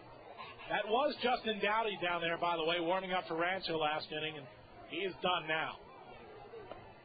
First pitch to Gates upstairs, 1-0. Bad luck continues for the Yankees' Jason Giambi. First, he thought he was infected with parasites. It turned out to be a benign tumor. And during his rehab for that, he pulled a groin muscle, and now the 1-0 comes in low, 2-0, and Ware's struggling with his command here. Giambi has been slowed now by a respiratory infection. Guy can't catch a break. The 2-0 on its way. Outside again as Lentz backhands it. 3-0. Giambi's been working out down in Florida at the Yankees spring training complex for about 2 weeks now. During a conditioning drill while he was down there, he strained his left groin. 3-0 from Ware, low for ball number 4. Second walk of the inning. Now there are runners at first and second with 1 out for Adam Pavkovich.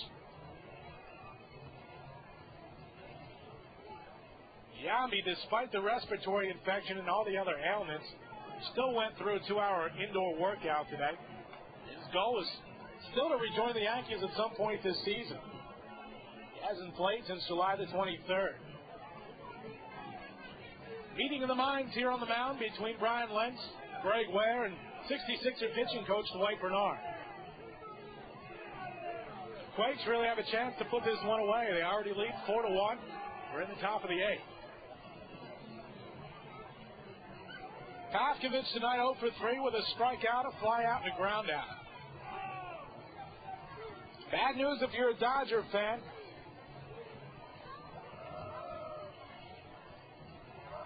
Brad Penny is eligible to come off the disabled list, but looks like he won't be pitching again for quite a while.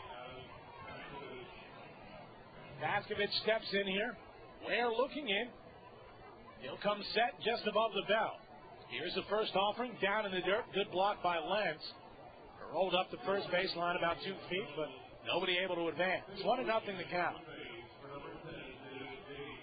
Perry was injured in the first inning of the game against the Phillies back on August the 8th, and the next day the Dodgers said that Penny had sprained his right biceps and was only expected to miss one start. But the team doctor now for the Dodgers saying that it's a very unusual injury. They haven't seen it too many times before. The 1-0 bounced on top of the Sixer dugout, and the count now 1-1. The Dodger doctor saying that there's really not a timetable now for Penny to come back.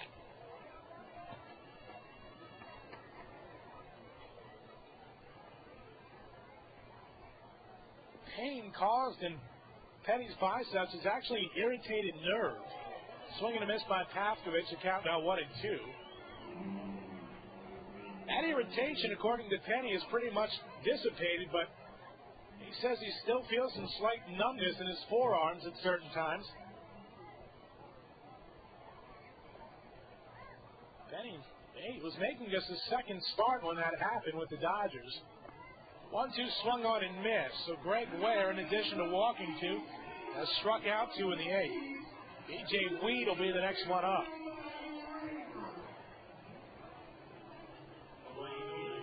Boy, Penny does not get healthy for a stretch run. Paul DePodesta could be hung in effigy throughout parts of Los Angeles and the surrounding areas. There were not too many people pleased with the Paul LaDuca trade to begin with. B.J. Weed up there struck out last inning against Mike Steele. He's also struck out another time against Thomas Oldham and singled tonight as well. Line drive into right field. Arroyo charging hard will make the shoe top catch. Arroyo with a nifty play out there in right field saves the 66ers some heartache here in the 8th.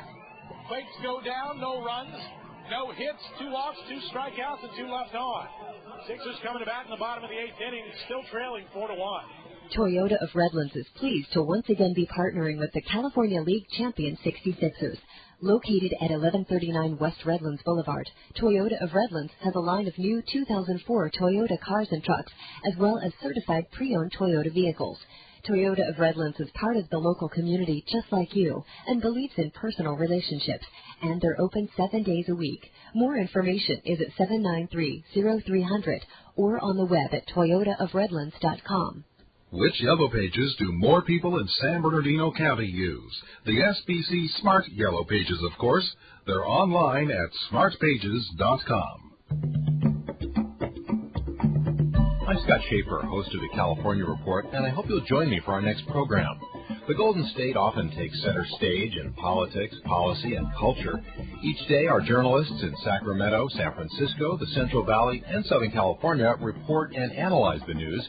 So please join us for the California Report weekday mornings at 6:50 here on KDCR, San Bernardino, Riverside.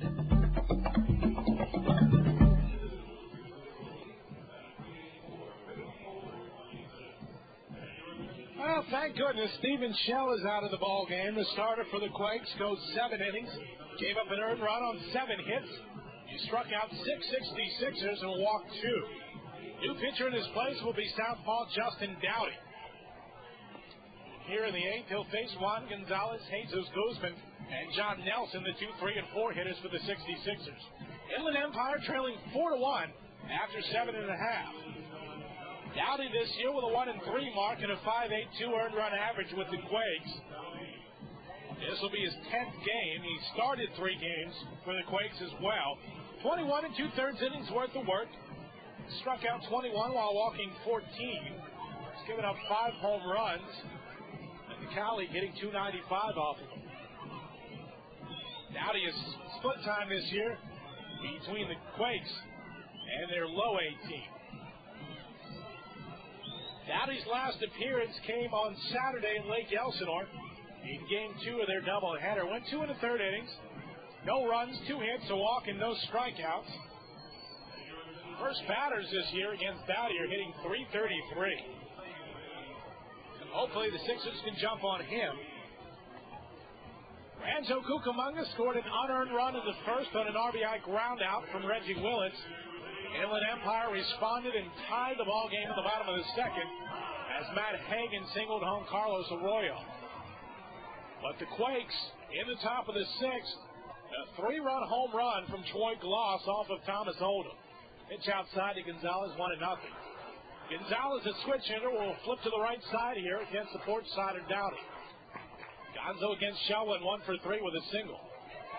Hits one up above the screen into the skybox area. Miguel Martinez continues to throw for the 66ers, I would imagine. That's just an on-the-side type of thing. The 0-1 hits sharply toward the shortstop Aybar, and one hop. He fields from the outfield grass and throws to first for the put out on Gonzo. 1 down in the 8th for Jesus Guzman.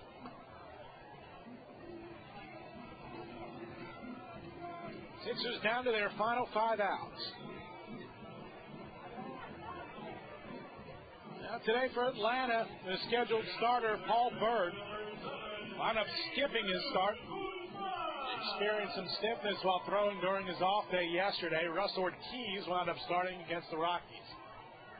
Pitch upstairs to Guzman, 1-0. Bird said he felt sore back on Sunday, and the Braves were off yesterday. Guzman hits one foul, back to the concourse, and the count even. John Thompson, who was a Braves scheduled starter tomorrow, remains their scheduled starter. Bird will be pushed back to Saturday against San Fran. Here's a pitch coming in. Down and inside, and the count 2-1.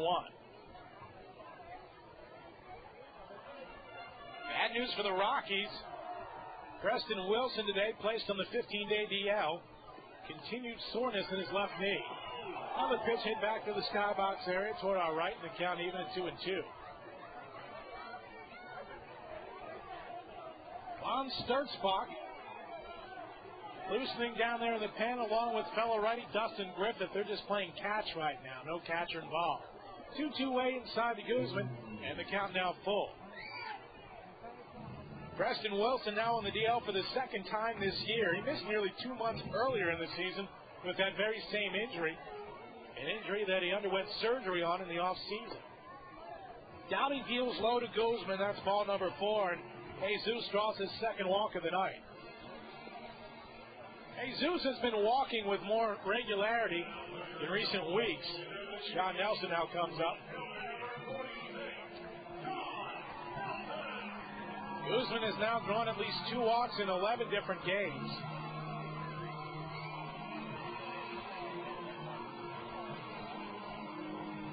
Nelson tonight 0 for 3 with a pair of strikeouts and a flyout. Tying run on deck for Inland Empire. Pitch on the inside corner for a called strike, and it's 0-1.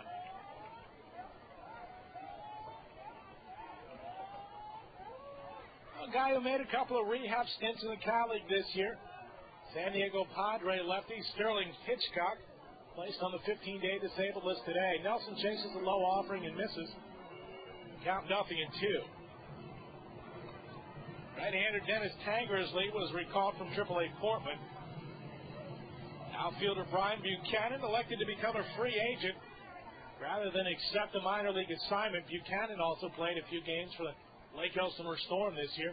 The 0-2 just missed outside, count 1-2. Hitchcock forced to leave his last start. He only threw 4 innings against Florida 2 days ago. MRI was conducted yesterday. Showed no structural damage. San Diego hopes to have him back in about 3 weeks.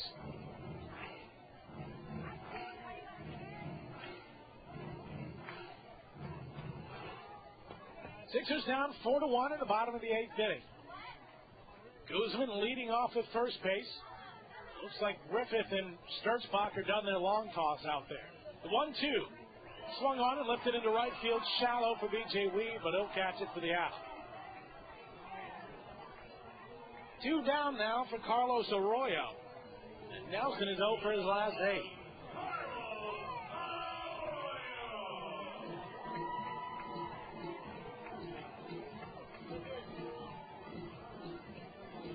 The New York Mets today, they optioned right-handed pitcher Aaron Heilman to AAA Norfolk. Recalled right-hander Heath Bell from that same Norfolk team. Heilman was caught up on Monday to start against the Padres and took the loss. First pitch into Carlos Arroyo, a bouncer into the hole at short. Aybar fields, turns, and throws to second for the forced out on Jesus Guzman. Sixers out of business here in the 8th. No runs, no hits, no errors, and 1 runner left on base. We'll go to the 9th. Sixers at a 4-1 disadvantage. Getting home safe. Tonight a designated driver is my place. Has the tails out to evens. A designated driver is right for every season. When you're out to do some celebrating, make sure a DD is doing the tailgate. When you're out to do some celebrating, make sure a DD is. We all make a difference. Budweiser, Anheuser-Busch, St. Louis, Missouri. The good folks at Center Chevrolet have one simple philosophy: to exceed expectations in every area as it pertains to their customers' needs. Center Chevrolet is family-owned and operated. This allows them to offer you their personal guarantee that your experience will be pleasant and you'll be greeted by a courteous and knowledgeable staff member. Center Chevrolet, serving the Inland Empire for over 50 years, is located at 1355 South East Street and on the web at centerchevrolet.com. Chevy, an American revolution. What's new, pussycat? On the next Fresh Air, we get brassy in day 3 of Big Bombastic Brassy and Trashy Week. First, Tom Jones. His hits include It's Not Unusual, What's New Pussycat, and the theme from the James Bond film Thunderball. Then John Barry. He wrote the themes for 11 Bond films, including Thunderball. Join us for the next Fresh Air. Wednesday afternoon at 3 on KVCR, San Bernardino. Now the 66ers are on the verge of losing 5 games in a row. They trail at Rancho Cucamonga Quakes 4-1 here in the opener of a 2-game set at Arrowhead Credit Union Park. Rancho will come to bat here in the 9th. They will face Erick Aybar, Reggie Willits, and Ryan Budde. One piece of good news here for the 66ers. Miguel Martinez will in fact come into the ballgame to pitch. Miguel again has not thrown since July the 26th. When he went 3 innings against High Desert. He's got a 2-1 record this year with 5 saves and a 5.75 earned run average. This will be his 30th appearance of the season, all of them coming out of the pen. 51 strikeouts and 17 walks. Statistically, Miguel has been the worst pitcher on the Sixers staff here at home with an 8.83 earned run average. Hopefully he can turn things around here. I saw the home plate umpire, Will Robinson, point out, and we may have some defensive changes. Just the pitcher? Just the pitcher, okay.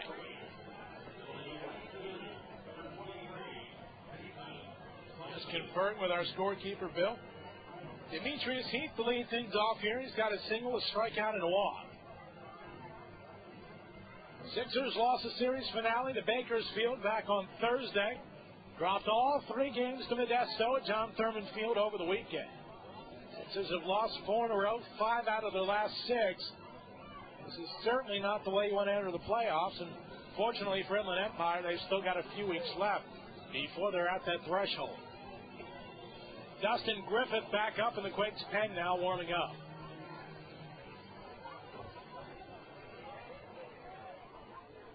Well, we've got a pinch hitter here. It'll be Jason Sugden, taking the place of Demetrius Heath. Pitch low by Martinez, 1-0 to count. Jason Sugden, a switch hitter, batting from the right side. Miguel offers up, and it's on the inside corner. The count even at 1-1. Sugden hitting just .208 this year. He's got 5 doubles, 4 triples, a home run, and 19 RBIs. The 1-1 from the southpaw Martinez. In now for a called strike, count now 1-2. Well, we are learning now that Jason Sugden was actually a defensive replacement in the bottom of the 8th inning. He was actually out and right, so a late call there. B.J. Weed, the right fielder, had moved to second. Swing and a miss by Sugden and a pitch down in the dirt. Litz will collect and throw to first for the putout. K2-3 for the first out. So if you're keeping score last inning, that fly out by John Nelson was actually fielded by Jason Sugden and not by B.J. Weed.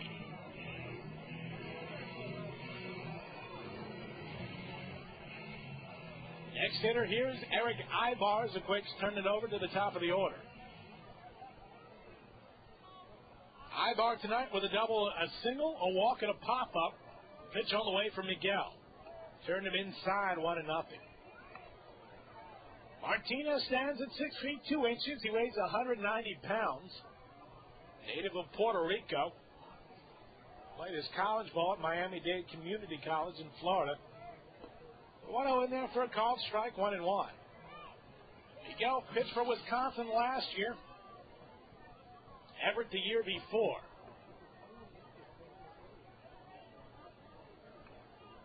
Here's a windup in the 0-1 to Aybar. Check swing. He went around, did he? Yeah, he did. On appeal, says David Rackley. 0-2. Aybar nearly jumped out of the front of the batter's box on that swing. Waiting in the on-deck circle is Reggie Willits.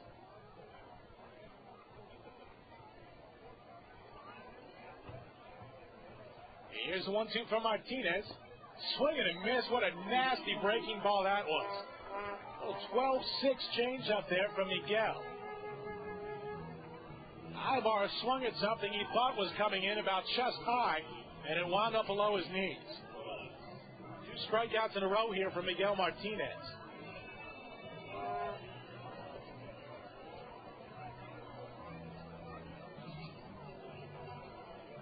Miguel's the kind of pitcher where when he is on top of his game, he is really on.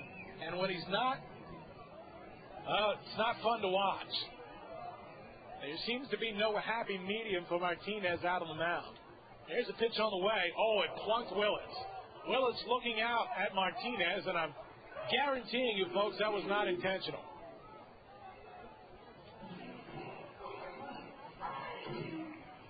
Willits will reach, getting hit by a pitch. Ryan Budde will come up here. Budde tonight 1 for 4 with a single and run scored.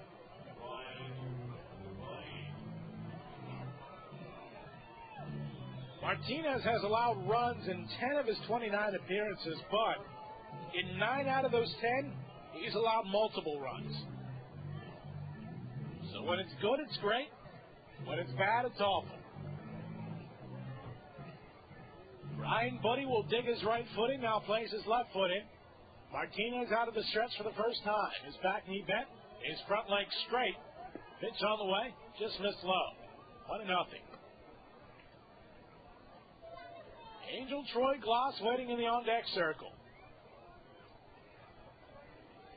Looks like Griffith is finished loosening in the Quake pen. 1-0 on the way. Swung on and lifted foul. Go over the top of us. Count even at 1 ball and 1 strike.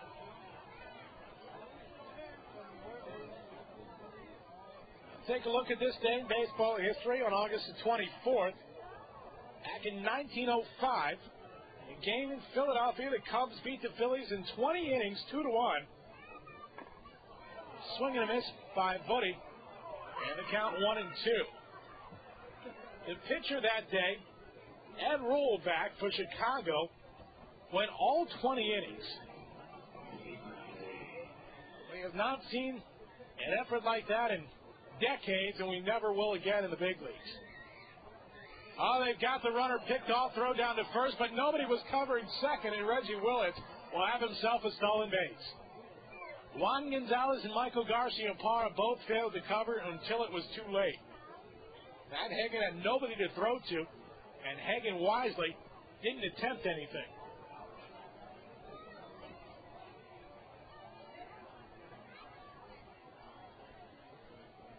So a runner in scoring position now. The count remains 1-2 to Budde. Willits leading off of second. I'll tell you, even if the throw had been sent over there, swing and a miss by Budde, Willits might have reached anyway. What an inning here for Miguel Martinez as the Quakes are set down in the ninth. He hit a batter, yes, but Miguel Martinez strikes out the side. Here in his return after nearly a month's absence, he's the second 66er pitcher tonight to strike out the side. Thomas Oldham did it in the second inning. Sixers have one last chance in the bottom of the ninth. They need to get busy, trailing the Quakes 4-1. Could your life use some shaken up? Well, Dairy Queen is here to make your sweet tooth sing with the delicious brownie earthquake treat from DQ. It's a rich, moist Oreo fudge brownie mixed with creamy vanilla soft serve and Oreo cookie crumbles, all covered in hot fudge and marshmallow topping. This is one treat that'll make you tremble with anticipation. The Brownie Earthquake from Dairy Queen, only at participating DQ restaurants. DQ something different. Oreo is a registered trademark of KF Holdings Incorporated. A recent survey showed more people in San Bernardino County prefer the SBC Smart Yellow Pages. For shopping information, SBC Smart Yellow Pages is the most used Yellow Pages around. The SBC Smart Yellow Pages.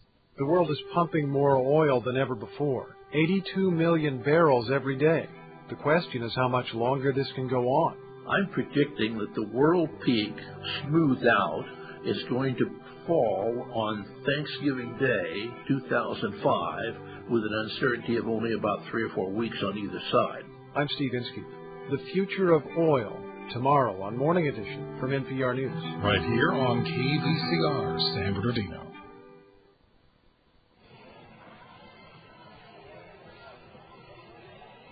Sixers trailing 4-1 as we go to the bottom of the ninth inning. The new pitcher, in fact, for the Quakes will not be Dustin Griffith. It'll be right-hander Von Sturzbach. 66ers have seen Sturzbach a number of times this year. 7, in fact. He's only thrown 7 innings against the 66ers, so do the math. It comes out to about 1 inning per appearance. A 3.86 earned run average against Inland Empire hitting. We have seen Sturzbach plenty of times this year. Sturzbach last appeared on Friday, picked up the save against Lake Elsinore. Through the final inning, gave up a hit and struck out 2. Facing him here in the ninth will be Josh Ellison, Brian Lentz, and Matt Hagan. Sturzbach overall this year with a 1-2 record and 19 saves. That is third best in the California League. A 3.35 earned run average. Ellison is 2 for 3 tonight. Inland Empire scored a run in the bottom of the second inning, and that was it. They were shut out on Sunday. Scored 5 runs in an extra inning loss back on Saturday. First pitch on the way to Ellison in there for a called strike. I'll tell you, in that game on Saturday, 66ers did not score after the third inning in that one. Went 11 innings. The 0-1 on the way, swung on and hit sharply toward the Sixer dugout foul, 0-2. So if you take the 8 innings of that game, 9 innings on Sunday, that's 17 innings. And the 8 innings so far here tonight is 25. The 66ers have scored a grand total of 1 run. The 0-2 from Sturzbach upstairs. 1 ball and 2 strikes. Not good news for the 66er offense. Waiting in the on-deck circle, Brian Lentz. Ellison with a slightly open stance, batting from the left side. Sturzbach offers up the 1-2. Floated over the head of the third baseman down the left field line, but just foul. Maybe by a half a foot. So Josh will have to come back to the plate here, and the count remains 1-2. No finals yet from around the California League. Every game in the 7th or beyond. The ones that are important to the 66ers, Lancaster on top of San Jose, 5-3 in the top of the 9th. That game at the hangar.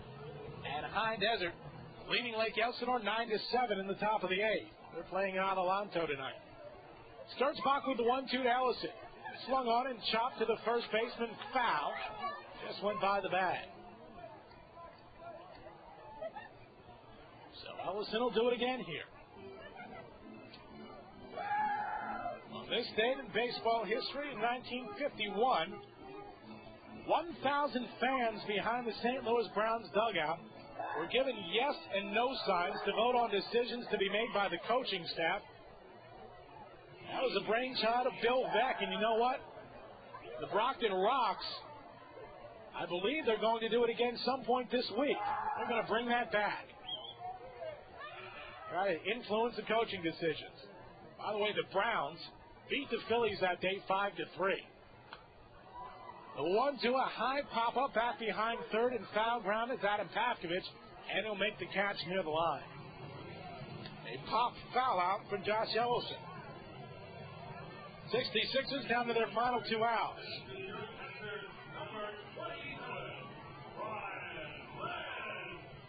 '63 on this date, the Little League World Series televised for the first time. Televised on ABC's Wide World of Sports. He only covered the championship game that year. He covered just about every game now. First pitch into Lentz. Swung on a high chopper toward the left side. Aybar will handle a running throw. A one-hopper dug out nicely by Michael Napoli. Last hope for the 66ers is Matt Hagan. Matt tonight 2 for 3. On this date in 1976, the Mariners is selected as Seattle's nickname from over 15,000 contest entries. I think they did okay with that one.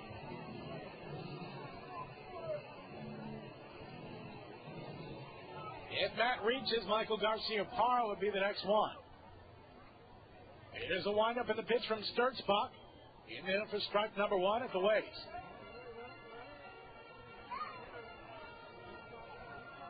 Sixers have managed 7 hits tonight, but just 1 run to show for it. It was driven in by Hagan in the second. 0-1. Check swing. Foul ball over the head of first base coach Henry Cotto and into the Quake bullpen. So Hagan trailing here 0-2.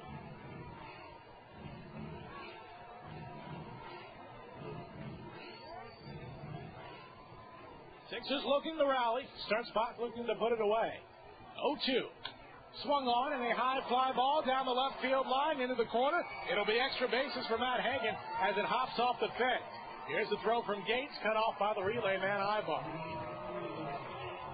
A double for Matt Hagan, and he has himself a 3-hit night, and in the process keeps things alive for the 66ers. Michael Garcia-Parra now will come to the plate.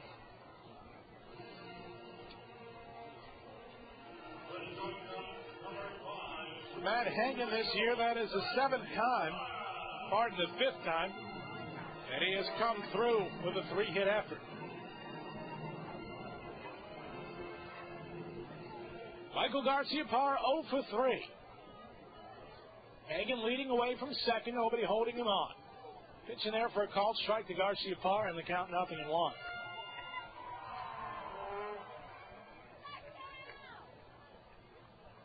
(4-1) Quakes here in the bottom of the 9th. Sturzbach steps off the back of the rubber, now puts his pivot foot back on.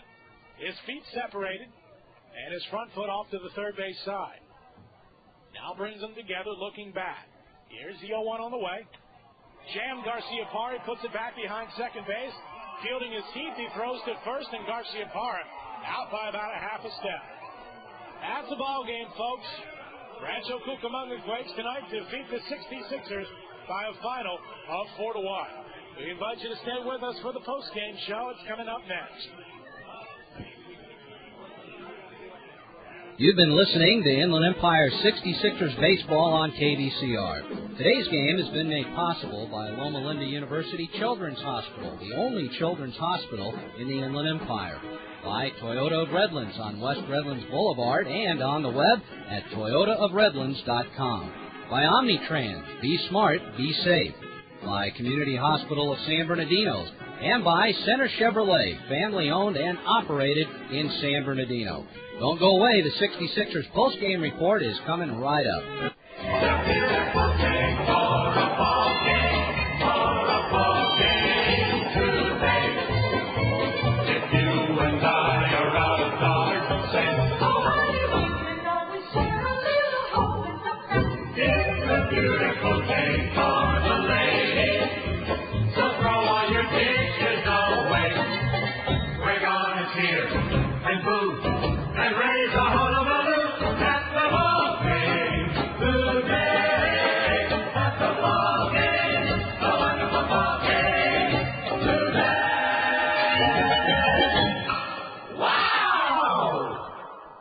Quitting smoking isn't easy. It takes the average smoker several attempts to be successful. Quitting with the right support can make all the difference. With the support of products like Nicorette Gum, Nicoderm CQ Patch, and Commit Lozenge, you have a better chance of success. Nicorette, Nicoderm CQ, and Commit are safe, effective, and FDA approved to help you fight cravings, irritability, and restlessness while you quit. They've helped millions of Americans quit. You can too. Use as directed. Follow dosing schedule. Individual results may vary. Support program improves chances of success. Omnitrans is working hard to provide the public with a level of service that's bigger and better. A listing of their system-wide improvements is in your bus book if you're a current Omnitrans rider or on their website. Omnitrans operates the nation's first gasoline-electric hybrid buses and over 100 buses powered by clean natural gas 7 days a week. Omnitrans will get you to work, school, or wherever life takes you with improved routes and better service. More information is at 800-966-6428 or on the web at omnitrans.org. Be smart, be safe, Omnitrans. The SBC Smart Yellow Pages is the most popular Yellow Pages in San Bernardino County. Why? Because the SBC Smart Yellow Pages is complete, trusted, and reliable. It's time for the 66ers postgame report on KVCR, featuring interviews, game highlights, and a complete rundown of the scoreboard. Now let's head back out to the ballpark. Well, welcome back, folks. 66ers hitting a little skid here in the late going. They have dropped 5 in a row, losing the series opener tonight at home against Rancho Cucamonga by a final score of 4-1. For the Quakes, the totals: 4 runs, 9 hits, no errors. They left 8 runners on base. For the Sixers, 1 run, 8 hits, 1 error. They also left 8 runners stranded. Time of the game, 2 hours and 44 minutes, and the paid attendance out here tonight, 3,574. The winning pitcher, the starter for the Quakes, Stephen Shell, is now at 12 up and 5 down. He went 7 innings strong, gave up an earned run on 7 hits, struck out 6 and walked 2. The save will go to Von Sturzbach, who pitched a 1-hit 9th inning. That is save number 20 for Sturzbach. Meanwhile, the loss will go to 66er starter Thomas Oldham, who pitched pretty well. He only made one big mistake, and that was the home run served out to rehabbing Troy Glaus in the 6th inning. Oldham, though, takes a hard look loss, and he is now at 2-3. Oldham has lost now 3 straight decisions after starting out 2-0 with the 66ers. Good news for Inland Empire that you can take out of this, I guess. Miguel Martinez came in the 9th inning and struck out the side, and Miguel has been off almost for a month with an injury, and that's good to see Miguel back in there and performing well. But overall, you got to look at the bigger picture, and the 66ers have dropped 5 in a row now, and while they still sit pretty high in the wild card race above Rancho and Lake Elsinore, you certainly don't want it if you're the Sixer players or Darren Brown to have to worry about clinching a playoff spot in the last weekend of the season. They can get it done earlier, the better, but right now they are struggling, and Rancho is gaining ground, and the Storm might gain some ground as well by the time the 66ers host San Jose this weekend. Well, we invite you to stay with us. We'll be back with the few highlights of tonight's game, plus a rundown of the scoreboard. That's coming up again. The Quakes defeat the Sixers tonight by a final score of 4-1. As California continues to grow, so does the important underground infrastructure. Just about anywhere you dig, there could be an underground facility lying in wait. How do you avoid hitting them? The easy way, the legal way, is Dig Alert. It's the one-call notification center that supports all of Southern California. It's a simple process to help and avoid the costly errors of cutting fiber optic cables to the hazard of damaging power lines or gas pipes. For more information before you dig, 1-800-227-2600. The world is pumping more oil than ever before, 82 million barrels every day. The question is how much longer this can go on.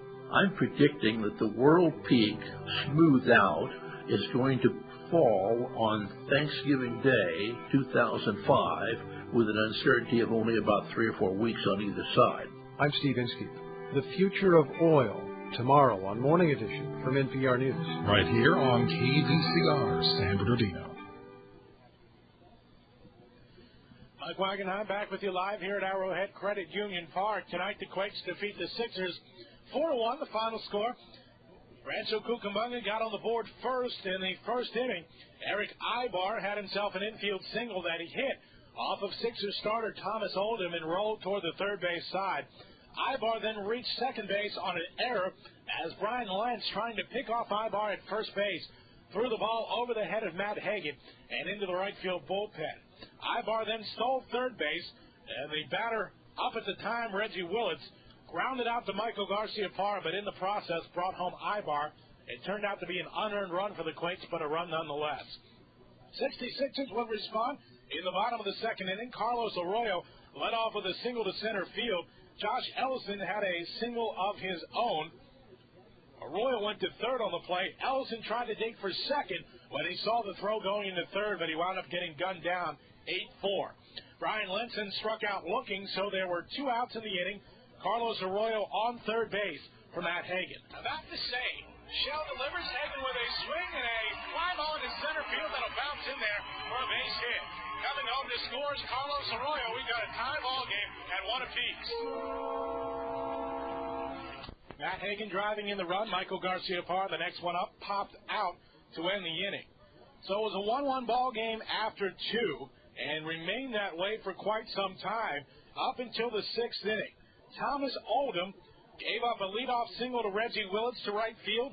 Ryan Budde followed up with another single to right field. So it was runners on first and second with nobody out.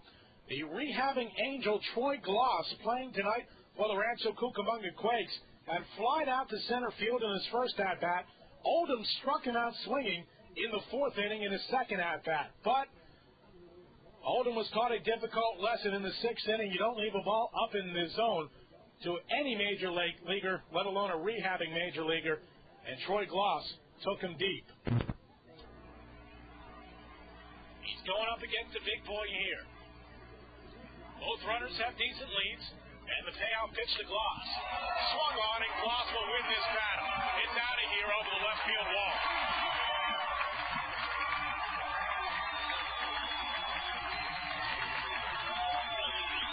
Rancho Cucamonga Quakes take a 4-1 lead here on the top of the 6th inning.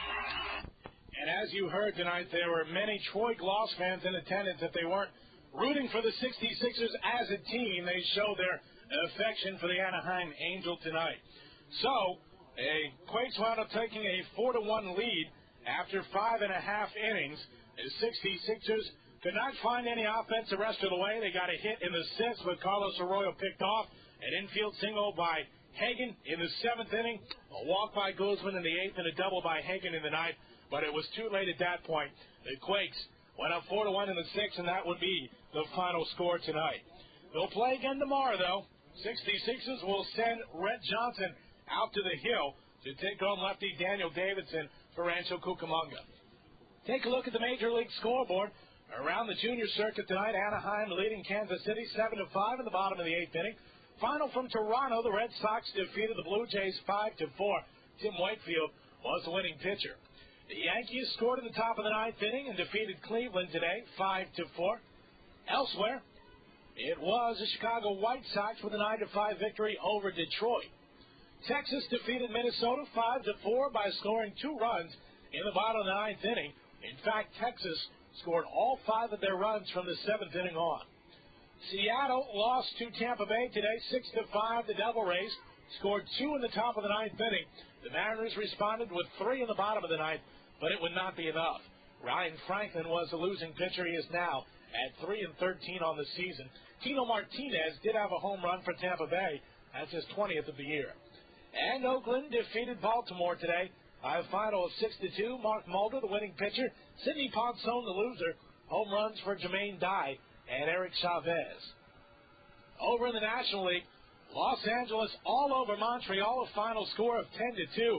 Kazi Shi was the winning pitcher. Adrian Beltre cranked his 40th home run of the year. Alex Cora also went deep for the Blue. That's his 8th of the season. The Dodgers had an 8-run 5th inning in that one. Florida all over San Francisco today, 9-1. The Marlins dumped out on top with a 7-run first inning. A.J. Burnett was the winning pitcher. He is now at 4-6. Alex Gonzalez and Mike Lowell each had home runs for the Marlins. Pittsburgh with a 3-1 victory over Arizona today.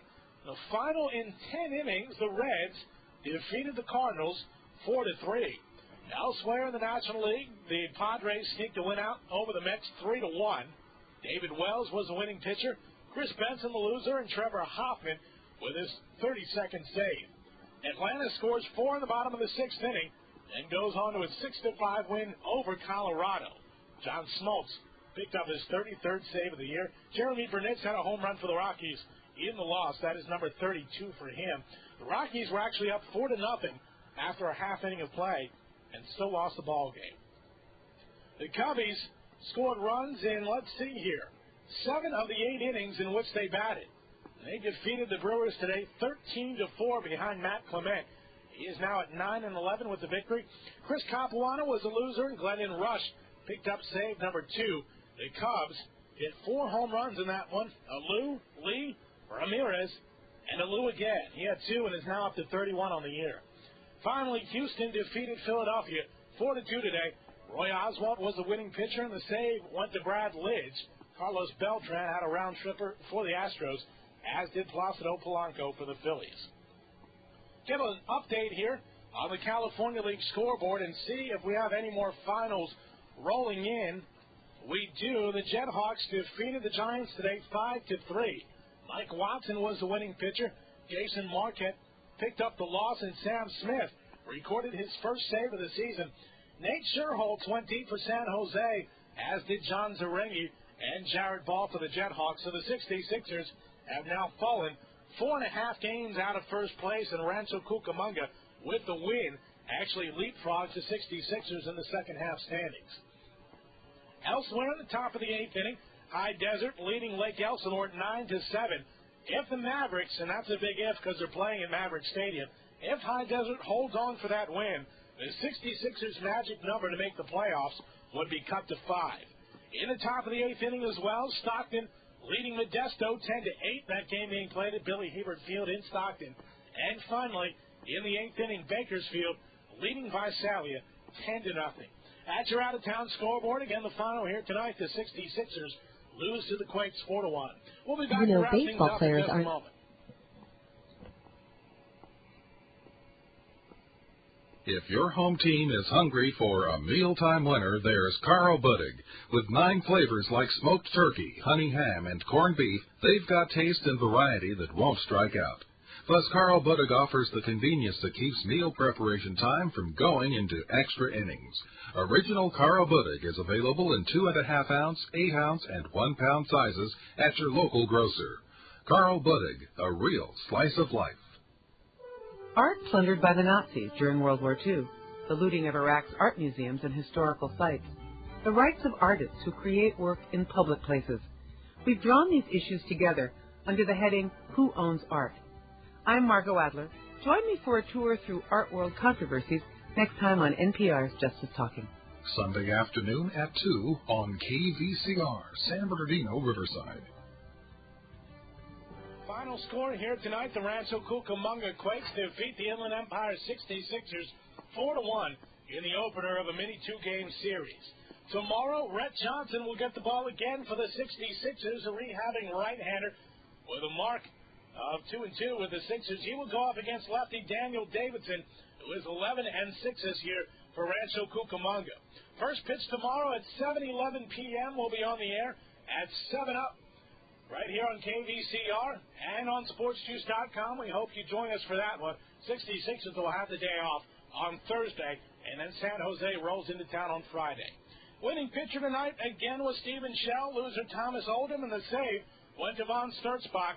4-1, Rancho Cucamonga takes the opener here at Arrowhead Credit Union Park. For Jose back in the studios and Mike Sager somewhere out there, this is Mike Wagenheim saying good night, everybody. That'll do it for this edition of the 66ers postgame report on KVCR. We sure hope you can join us again for all of the excitement of California League baseball with your defending league champs, the Inland Empire 66ers.